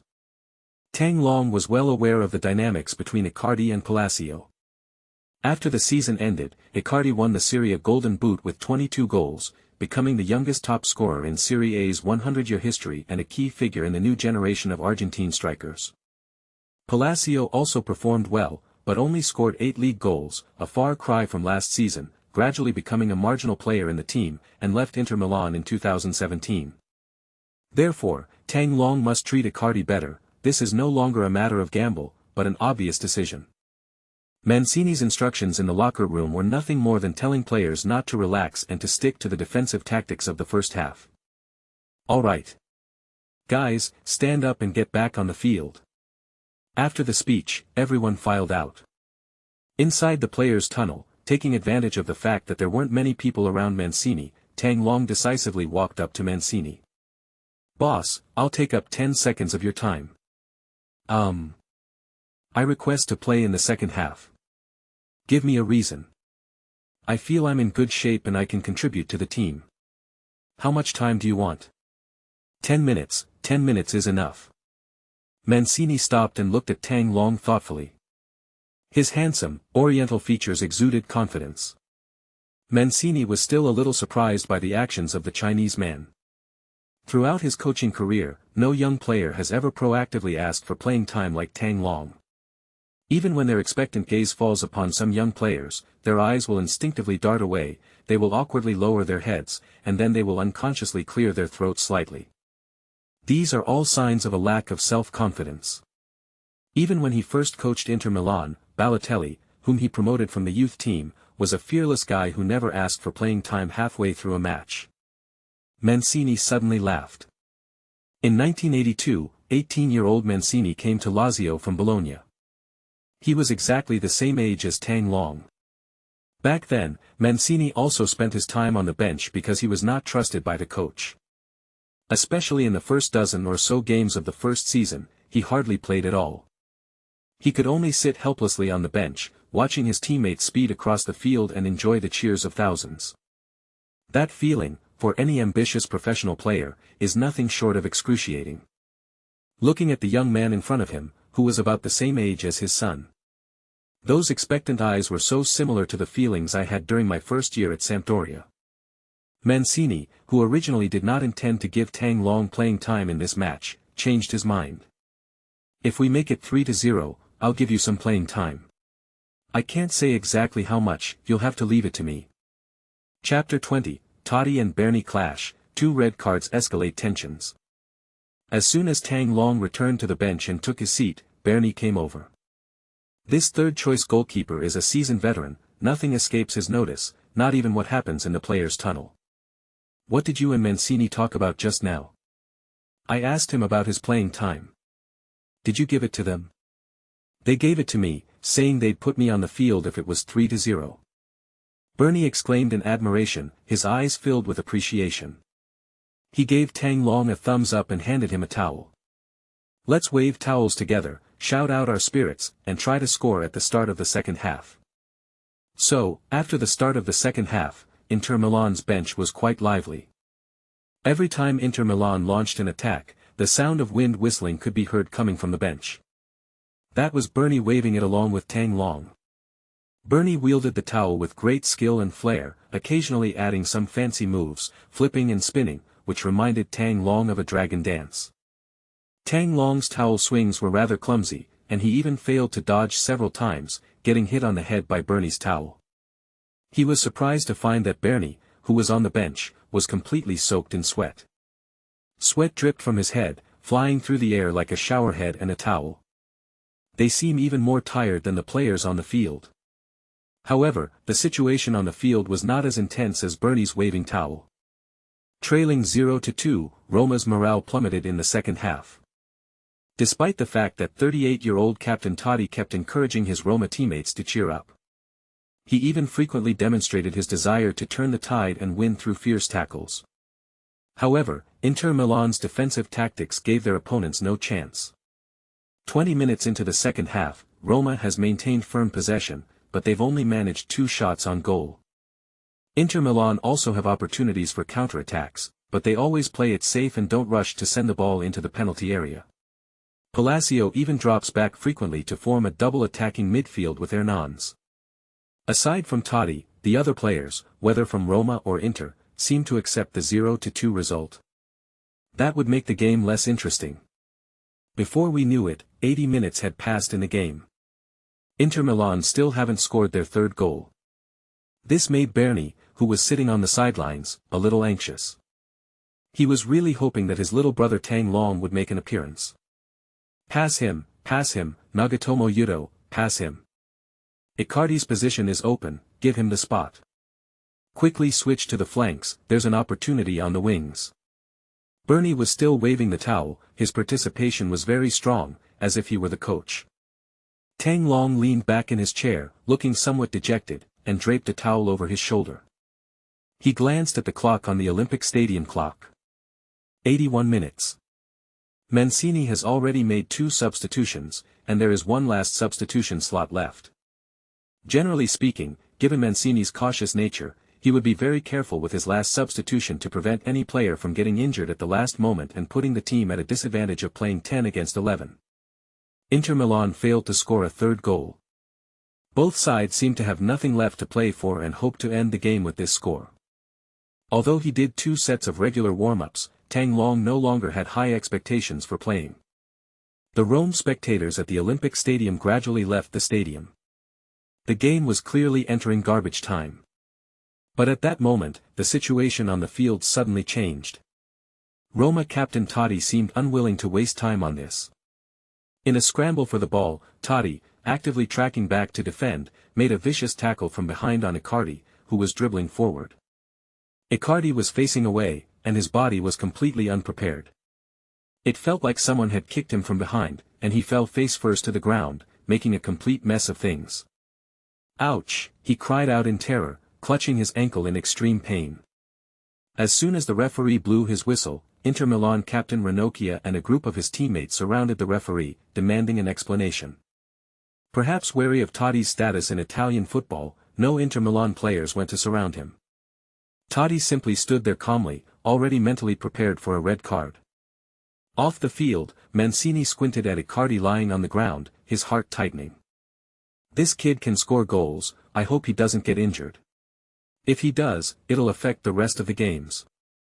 A loud shout from the bench interrupted his train of thought. "Totti! You son of a bitch! It's Bernie!" He stood on the sideline, cursing and swearing, pointing at Totti and uttering a vulgar Italian curse. Totti glanced at the red card the referee had shown him, then strode quickly toward Bernie on the sidelines. "Who do you think you are in Italy, daring to insult me?" Seeing that the two were about to fight, Mancini quickly pulled them apart and told Totti to get off the field immediately in an unquestionable tone. Bernie is an insignificant figure in Italian football. Totti can easily dismiss him, but he can't afford to disrespect Mancini. Even after the dispute ended, the referee didn't forget to give Bernie a red card as a bonus. Mancini shook his head helplessly at Bernie. "This is the second time, only the second time. Be more careful. This is the second time Bernie has been sent off with a red card this season." They all received cards while on the bench. The team had the highest red card rate. However, Bernie didn't care, he continued to hurl insults at Totti's departing figure in the players' tunnel. "If you dare play like that at the Miazza, I guarantee I'll take you down, you son of a bitch. I'm not afraid of you." Tang Long looked at Bernie with a surprised expression. This was the first time he had ever seen Bernie lose his temper, completely overturning his image of Uncle Bernie as a good-natured, easygoing guy. After the controversy surrounding the 2 red cards, Inter Milan were left with 11 players against 10. Even the conservative Mancini concluded that Rome had completely lost its ability to resist. He called Tang Long over. "Tang, although the score is still 2-0, Roma is down to 10 men, so I've decided to keep my promise to you." "Thanks, boss. When you go up there, play in Palacio's position, look for openings, and play around Icardi. That's all." Tang Long came on as a substitute in the 84th minute of the match. At that moment, the Migu video live stream room in China, thousands of miles away, exploded, with the number of viewers soaring. "Damn it, after waiting for over 80 minutes, it's finally time to go on. I really can't take it anymore if I don't continue playing. This Serie A match in the early morning hours is torture." It seems Mancini is still very conservative. With a 2-0 lead, why did he only bring on Tang Long? This is a good thing. This way, Tang Long won't have to carry this burden anymore, perhaps Mancini is protecting him. Alright brothers, Tang Long is on stage. The prelude is over, the main feature begins. Can you believe it? I'm a Juventus fan, and I stayed up all night to watch Inter Milan play Roma, just to see Tang Long. Totti's harsh red card ignited the fighting spirit of the Inter Milan players on the field.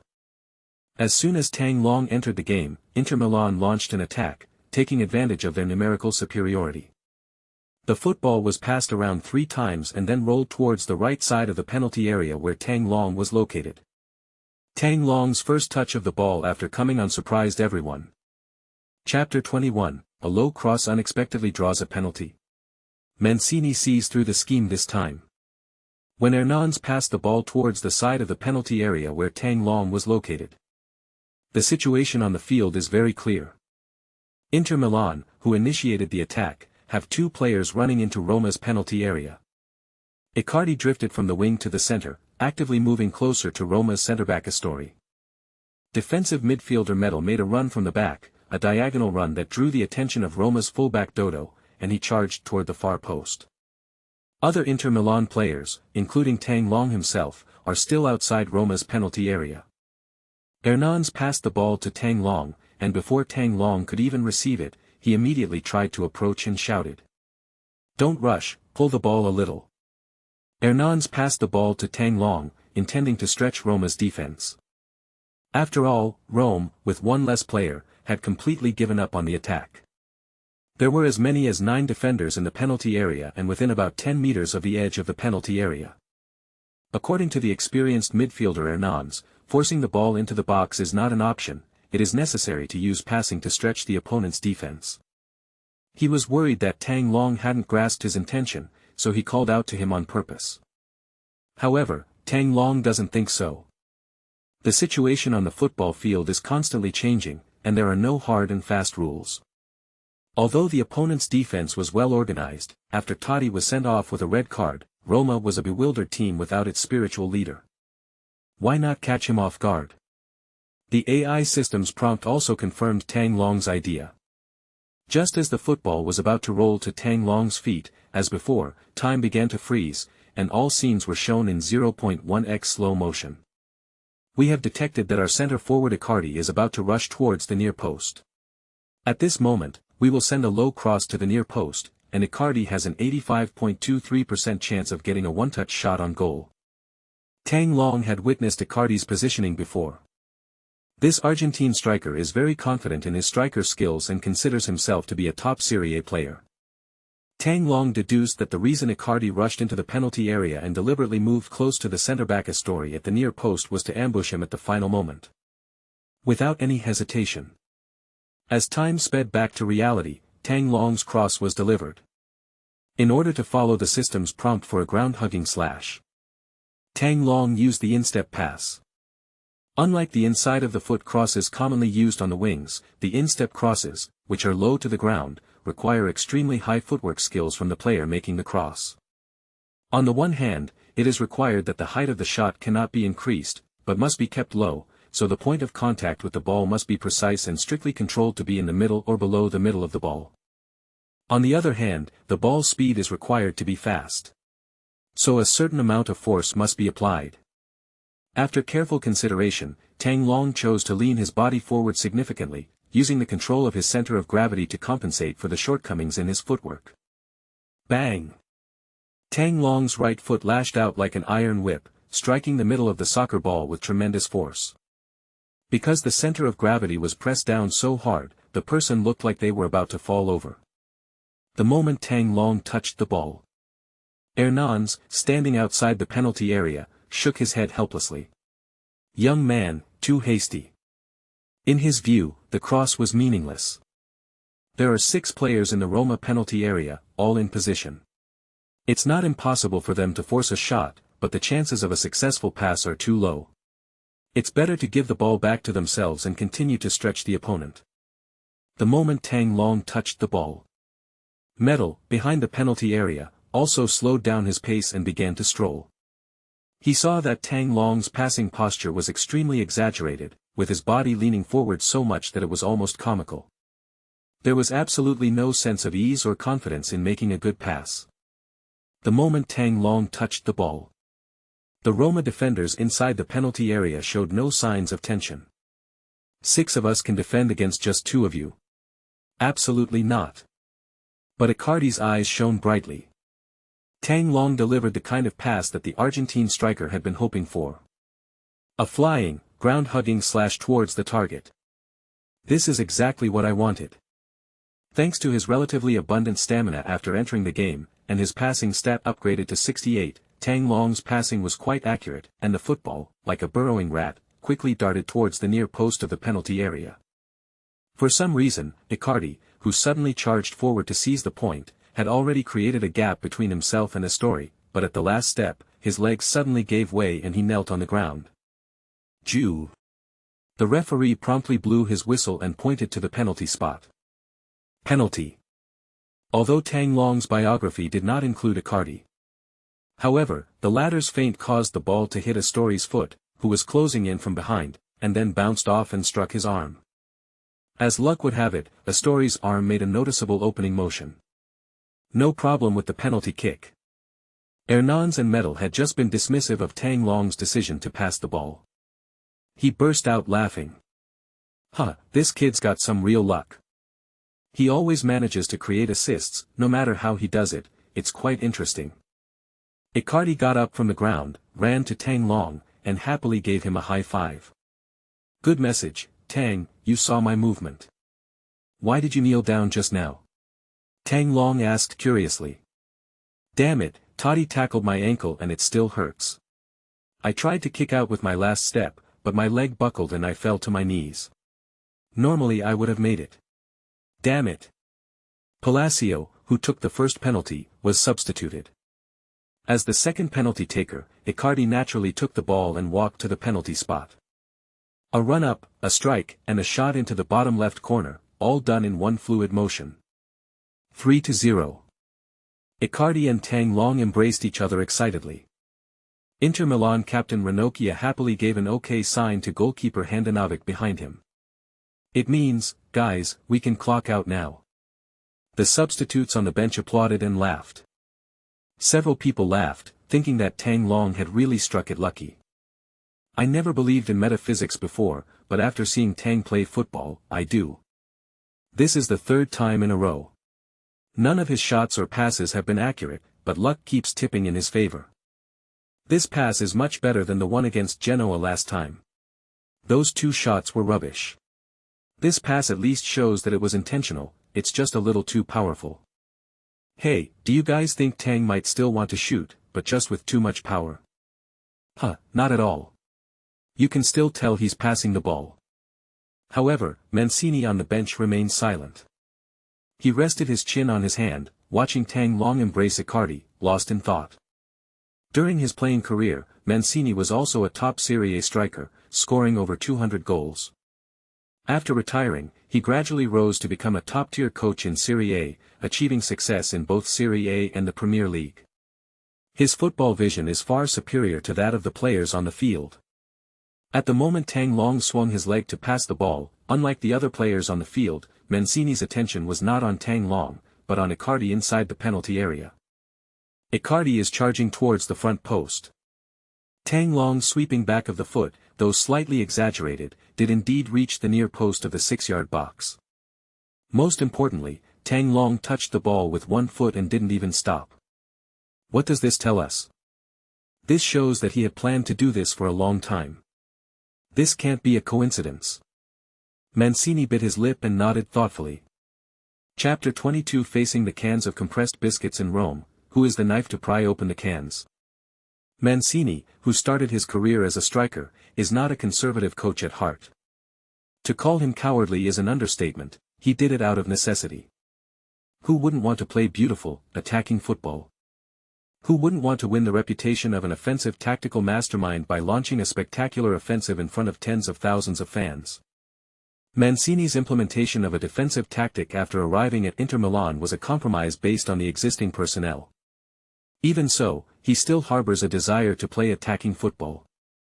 In fact, during Manchester United's first stint at Inter Milan, in the 2006-2007 season, Inter Milan played attacking football. That year, they won the Serie A title for the second consecutive year with a club record 97 points. Inter Milan scored an astonishing 80 goals in all 38 Serie A matches. They average more than 2 goals per game. This is extremely rare in Serie A league that values defense. In the 7 years since 2007, no Serie A team has been able to break the league record of 80 goals in a single season. I want to win the Serie A Golden Boot. I want to become the youngest Golden Boot winner in the 100-year history of Serie A. So when Mancini returned to the palace for the second time in November 2014, he had a one-on-one conversation with Icardi in his office. The Argentine striker's bold words instantly captured Mancini's heart. Mancini has repeatedly emphasized to his longtime assistant coach Herrera that for a team to win a championship, it must have a strong striker who can score 20 to 30 goals in a single season. The first player in Manuel Levant's Inter Milan era was Ibrahimovic. After taking charge of Manchester City, that person was Agüero. On his first day back at Inter Milan, Mancini was convinced that the striker was Icardi. Mancini has a keen eye for talent, and his team-building skills are world-class. Despite Icardi scoring only 9 goals last season, and despite Inter Milan star striker Palacio, who is over 30, still scoring 19 goals throughout the season. However, the astute Mancini is certain that Icardi will be the one to carry the torch for Inter Milan's attack in the future. Although Mancini made no public statement or comparison between Icardi and Palacio in the media. However, the idea of building a team around Icardi had been in Mancini's mind since the very first day he arrived at Inter Milan. Especially after he participated in several Inter Milan training sessions, he became even more certain of his idea. Icardi's nose for goal is absolutely top-notch in Serie A. If Mancini wants to achieve success as a coach at Inter Milan, Icardi is Mancini's most important piece in the future. Push it out, push it forward. Mancini gave a brief but firm instruction from the sidelines, signaling his players to intensify their attack in the remaining minutes. Teaching assistant Herrera offered a somewhat hesitant suggestion. "Boss, we're already leading 3-0, and the game will be over in 5 minutes. This is Roma's home ground. If we keep attacking, the opponent might become more aggressive." "What are you afraid of?" Mancini sneered. "With Totti's hot temper off the field, the other Roma players won't be able to cause any trouble. We'll just play." After receiving instructions from Mancini, Inter Milan pushed forward with all 3 lines. The happiest person was Icardi. 1 goal is not enough to satisfy his ambition. Hernan scored 1, Palacio scored 1, and Icardi was not content with being on par with them. "Tang, keep giving it to me. If you keep giving it to me, I'll kick it in for you." Tang Long would naturally not let go of this opportunity to strike a blow against Rome. The Red Wolves have been completely overwhelmed, and they are now down to 10 men after Totti was substituted. If we don't strike hard at our opponent now and let Icardi boost his stats, when will we ever get another chance? In the second minute of stoppage time, Inter Milan capitalized on their numerical advantage in positional play, once again pinning Roma firmly inside their penalty area. No matter how Inter Milan's midfield maneuvered around the opponent in the 20-meter area in front of the penalty area, Rome just stays inside and never comes out. Hernans, who was in charge of scheduling, seemed very patient. Whenever the ball came to his feet, he was always paying attention to the movement of the opponent's defensive line, trying to find any loopholes. "Look here." Icardi glanced up at the Brazilian midfielder, then immediately sprinted forward. However, even after crossing the offside line, he still didn't receive a pass from Hernans. Icardi glared at the other man angrily, only to be met with a single hand pressing down with a smile, signaling him not to be impatient. Clearly, the Brazilian midfielder will not easily send out a through ball unless there is a significant gap. That's too conservative. My position is clearly very good. Icardi couldn't help but shrug and complain to Tang Long. Off the field, Herrera stood next to Mancini, his arms crossed over his chest. "Boss, look, Roma's formation is very compact right now, with players dropping very deep. It's very difficult to break through with that kind of passing. Hernans is trying to draw the opponent out, but Roma won't fall for it. After all, losing to us by 3 goals at home is already the limit their management can tolerate. Yeah, they're like a compressed biscuit tin, very tightly packed. I estimate this score will remain until the end of the match." Not necessarily. Even the tightest can be pried open with a knife. However, Hernans has stopped making threatening passes, his passing has become more conservative. Herrera, the person opening the can doesn't necessarily have to be Hernans. In Mancini's view, Hernans is an excellent passer. Their control of midfield passing, in particular, is top-notch in Serie A. However, he is not perfect either. Having coached for many years, Mancini knows that simply relying on tentative passes from outside the penalty area won't break through Roma's tightly packed backline. The most crucial element is the sudden change in rhythm. To pry open this tightly sealed compressed can, you'll be met with an unexpected and fatal blow. Mancini had a vague expectation. The one who delivered the fatal blow was not Hernandez, not Kovacic, not Inter's two wingbacks Jonathan and Nagatomo, and certainly not the rough-footed defensive midfielder Medel. If he had to choose one person, Mancini would bet on Tang Long. This is the intuitive judgment of a former top Serie A striker. The time has come to the 94th minute. The last minute of the regular time. Inter Milan launched a final offensive. Icardi was anxious, he had yet to open his second goal account. Tang Long was also very anxious because Hernandez hadn't given him possession of the ball for a long time. Ever since Tang Long's cross from the wing that inadvertently created a penalty. Perhaps because he didn't follow his instructions, Hernandez, who controlled the midfield, rarely passed the ball to Tang Long. Time passed second by second. The referee had already put his whistle in his mouth and was checking his watch. The final whistle could blow at any moment. In a moment of quick thinking, Tang Long ran to the edge of the penalty area and shouted at Hernandez. "Prophet, look this way." Hernandez was with his back to goal, he was planning to pass the ball to Jonathan on the left wing and then wait for the game to end. But when he heard someone shouting his nickname, he quickly turned around and saw Tang Long waving at him, "Prophet, prophet, give me the ball." People in the workplace all like to be complimented, and professional athletes are no exception. Elminstone had a good laugh.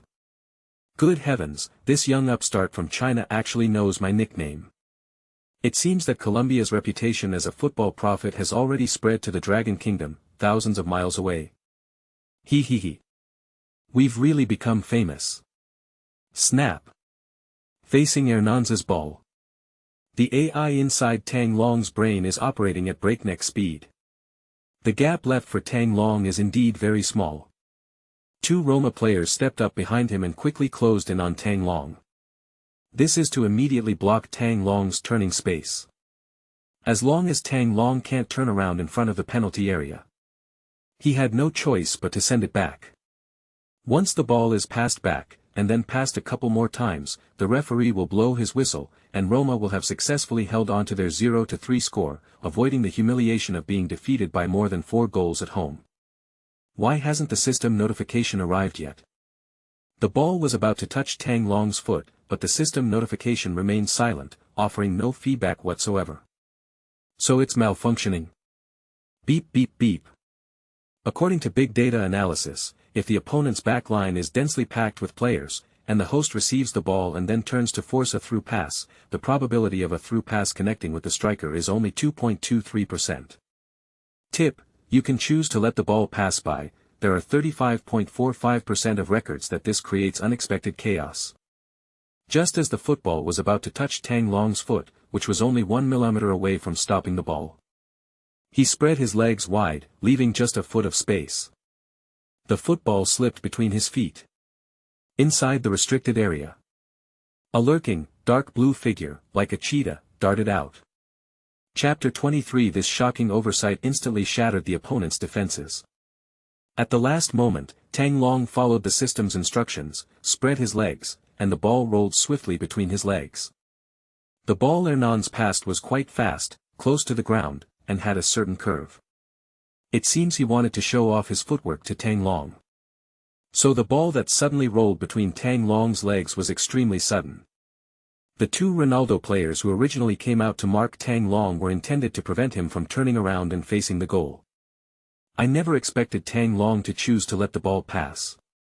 The football, like quicksand, slipped past the feet of two Roma players and rolled into the penalty area. Where's the ball? The two defenders were taken aback. I turned around abruptly, and was immediately shocked. As the ball rolled into the penalty area, a blue-black jersey came hurtling towards it from the side. It's Icardi. Tang Long's between-the-legs pass caused everyone to pause in their tracks. But Icardi suddenly started running, bypassing Astori who was marking him closely, and ran towards the ball. Tang Long's incredible blunder instantly dismantled the opponent's defense. It leaked. The location was missed. Keep an eye on Icardi. Roma defender Manolas suddenly realized what was happening and quickly told his opponents to mark Icardi. By the time everyone started moving again, Icardi had already received the ball immediately. With extremely limited space to swing his leg, he rotated his body 90 degrees like a compass, turned to the side, and slammed his instep into the soccer ball. A powerful shot with the instep. Boom! The angle was perfect, the power was immense, and the shot came out very suddenly. The football, like a cannonball, hurtled over the Roma goalkeeper's head and into the net. Veteran goalkeeper De Sanctis stood frozen in place like a wooden statue. Inside the penalty area, Roma and Inter Milan players were crowded together, with dozens of players swaying back and forth in front of him. De Sanctis's view was obstructed, and he couldn't see the ball's trajectory at all. But the crisp sound of the ball hitting the net behind him clearly told him that he had conceded a goal. His goal was breached by Inter Milan for the fourth time. His eyes widened in disbelief, he was completely dumbfounded. As the referee blew the final whistle, Icardi leaped high into the air and threw a powerful punch at the bright moon in the sky. A second time. The substitutes on the bench. Mancini was a little confused. He was 50 years old, and his eyesight wasn't very good. The condition is a combination of nearsightedness and presbyopia. How did the ball get there? How did we suddenly end up at Icardi's feet? Rome's defenses were incredibly tight, and Tang Long had no chance to turn around. Herrera, Mancini immediately turned to his assistant and asked, "Did you see how the ball went?" "Boss, I didn't see it clearly either." Hernandez passed the ball to Tang Long, and Tang Long passed the ball to Icardi. That seems to be it. Did you see clearly how Tang Long passed it on?" Herrera shook his head. Inter Milan's bench was about 60 or 70 meters away from Roma's penalty area, and Herrera couldn't see it clearly. It's not his fault, after all, Tang Long suddenly decided to let the ball through at the last minute. The space between his legs was very small, only about a foot wide, just enough for a football to roll through. Not to mention the people on the sidelines, even the Roma players on the field who were 5 or 6 meters away from Tang Long didn't react in time. "Did you see it clearly?" Mancini then asked his players on the bench. D'Ambrosio, Corson, Mbaye, and others all shook their heads in unison, silent, their eyes filled with confusion. On the contrary, Bonazzoli, sitting at the back, said with a confident expression. I saw it clearly now." Tang Long lightly tapped the ball with his heel, using minimal force to deflect a powerful attack, instantly breaking through Rome's defenses. Awesome. The match is over. The players on the field were shaking hands with each other, but there was no replay on the big screen in the Olympic Stadium. Mancini was skeptical of Bonazzoli's words. At this moment, the opposing coach Rudy Garcia came over and shook hands with Mancini. "Hey Mancini, you're really not giving me any face. You only feel satisfied when you beat me 4 times at home, huh?"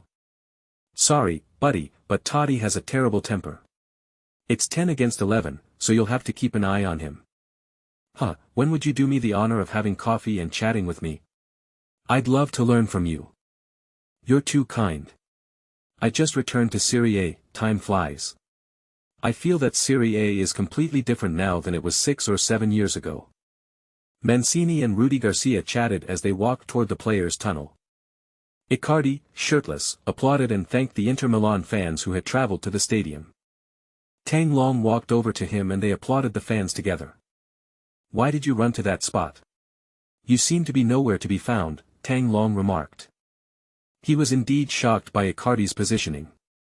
When the AI system in his mind gave him a warning about the missed ball, Tang Long was facing away from the Roma goal. 2 Roma players were sticking close to him from behind. Tang Long couldn't see any of his teammates running inside the opponent's penalty area. But Icardi actually caught that missed ball. That's the instinct of a striker, Tang. When everyone else is standing still, I can always get going first. You knew I would let the ball slip through your fingers. You let it pass by, you let that ball pass by, your foot didn't touch the ball. Icardi was a little surprised. In the blink of an eye, his vision was also obstructed, and he couldn't see clearly how Tang Long got the ball over there. I don't care how the ball came in, Icardi said, affectionately putting his arm around Tang Long's shoulder and giving him a kiss on the forehead. At that very moment, I had a strong feeling that the ball would be drawn to my feet, and then I would shoot and score my second goal. Tang Long nodded. Yes, Mauro, you're like a magnet, the ball will be drawn to you. Inter Milan players after thanking the fans. Roma's fullback Milan approached Tang Long. Tang, can we exchange jerseys? Tang Long deftly took off his number 99 jersey and exchanged it with Milan.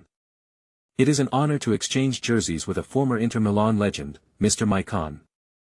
Milan, the 33-year-old fullback, returned to Serie A last year from Manchester City, joining Roma. From 2006 to 2012, the Brazilian fullback spent 6 unforgettable years at Inter Milan. As the starting right-back, he helped Inter Milan reach the pinnacle of European football in 2010, earning the reputation of being the only Serie A team to win the treble. In the Brazilian national team, Milan thus surpassed Dani Alves, a key player during the Dream Team era, to become the undisputed starting right-back for the Samba Army. He can single-handedly carry the attack on the right flank. However, the good times didn't last long. In 2012, Inter Milan's financial situation deteriorated significantly, and owner Maratti's support for the team was already stretched thin. Like many of his Inter Milan teammates who won the treble, Milan was sold. After leaving Inter Milan, the former world's best right-back's form plummeted, and he said goodbye to his peak. That's all in the past. I'm very happy in Rome now. My body can't handle the pace of the Premier League. Serie A is my true football home. Mr. Milan, why did you want to exchange jerseys with me? I mean, you are the first person to exchange jerseys with me. Milan smiled. His smile has a unique infectious charm that is characteristic of Samba people. He held up Tang Long's jersey, pointed it at the huge pillar-style spotlight in one corner of the Olympic Stadium, and squinted at the number 99 on the back. The searchlight shone through Tang Long's Inter Milan jersey, casting a faint blue shadow onto Milan's dark face. Tang, your pass was very unexpected, it reminded me of my former teammate, he wore the number 10 jersey, his name was Sneijder. Chapter 24. The female reporter deliberately made things difficult, and Tang Long's answer was quite interesting. After each game, there is a brief press conference, usually attended by the head coach and a player selected before the game. However, Mancini's habit is not to arrange for anyone in advance, but to select the best performing player after the game as a form of moral reward. Icardi, who scored twice, was originally selected. Unfortunately, the Argentine center-forward was randomly selected for a urine test.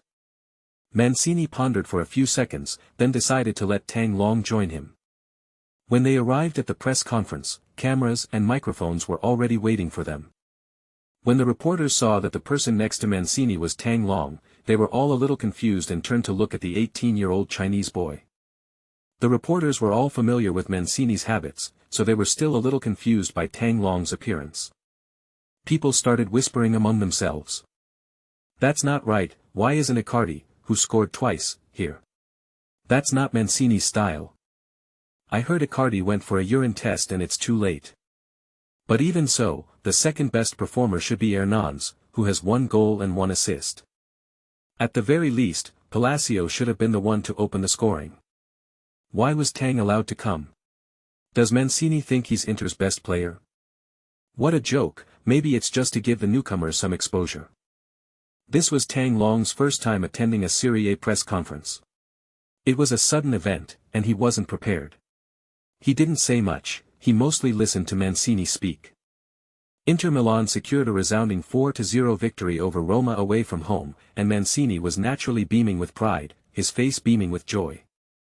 Such press conferences are naturally second nature to him, he could rattle off a whole set of answers even with his eyes closed. Despite showing respect for Roma. However, Mancini was ruthless in his condemnation of Totti's reckless tackle on Icardi from behind. I played for Lazio during my playing days and played in the Rome derby. That's when I met Totti. Surprisingly, 20 years later, Totti's temper is still so fiery. As the captain of Roma, he seems to be going too far. I condemn any malicious fouls on the court, and I believe those of you sitting in the stands share the same sentiment. They lost both the game and their composure on their home turf. The local media reporters in Rome were also listless, with little desire to ask questions. On the contrary, the reporters from Milan were very proactive in asking questions. A blonde female reporter from Gazzetta dello Sport was immediately drawn to Tang Long's handsome figure as soon as he entered the venue, her eyes following him intently. When she finally got the chance to ask a question, she didn't hesitate to ask Tang Long first. "Tang, hello. This is your first time appearing at a post-match press conference as an Inter Milan player. What are your thoughts? You seem quite nervous. There's a bottle of water in front of you. If your palms are sweaty, you can take a sip to calm your nerves." A burst of good-natured laughter came from the audience. Those in the know understand that Italian female journalists are like that. They love to tease those inexperienced yet handsome young players.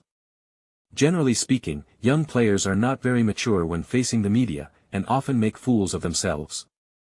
They feel a great sense of accomplishment when they make young men feel awkward, nervous, sweating, and unsure of what to do with their hands. It's like the satisfaction of a mature, older woman hunting down a younger man. This can be considered a harmless little bit of bad taste in the media industry. Mancini also smiled and turned his head to look at Tang Long. Tang Long countered with a question. "Madam, I'd like to ask you, when was the first time you conducted an interview as a journalist?" "About 8 years ago, the year I graduated from the journalism department." "Were you nervous back then?" "I was a little nervous, but," the blonde reporter tapped her temple with her pen, "I was very well prepared, so as soon as I met the interviewee, I immediately got into the zone and wasn't nervous anymore." "I'm just like you were back then, ma'am. I was very nervous at first, but as soon as I saw you, I wasn't nervous at all." Laughter erupted again from the audience. However, this time the laughter was mixed with applause. Mancini's eyes lit up. Tang Long's ease and confidence in facing the media at his first press conference surprised him. This female reporter, Mancini, is an old acquaintance. She's Bonatti from La Gazzetta dello Sport. In his first game back at Inter Milan, they lost 0-3 to Sampdoria away from home. Bonatti's sharp questions put him in an awkward position, and he even considered storming off the field. He even privately told Inter Milan's press officer not to give the microphone to this unreasonable woman in the future. Later, Bonatti somehow got Mancini's phone number and sent him a text message, sincerely apologizing and saying that if she didn't do this, the editor-in-chief would deduct her performance bonus, and she had no choice but to do it. This left Mancini both amused and exasperated. Bonatti had intended to tease Tang Long, but instead, he slapped her back. She was amused herself. "Oh dear, this little guy seems like a tough nut to crack. Tang, if you had to choose one player as the best in the game today, who would you say it is?" Benedict refused to give up and immediately launched a second offensive. Everyone understood that there was a hidden meaning in that question. Based on Mancini's style, those selected to attend the post-match press conference are always the players who performed best in the game. The best performer tonight was undoubtedly Icardi, who scored twice.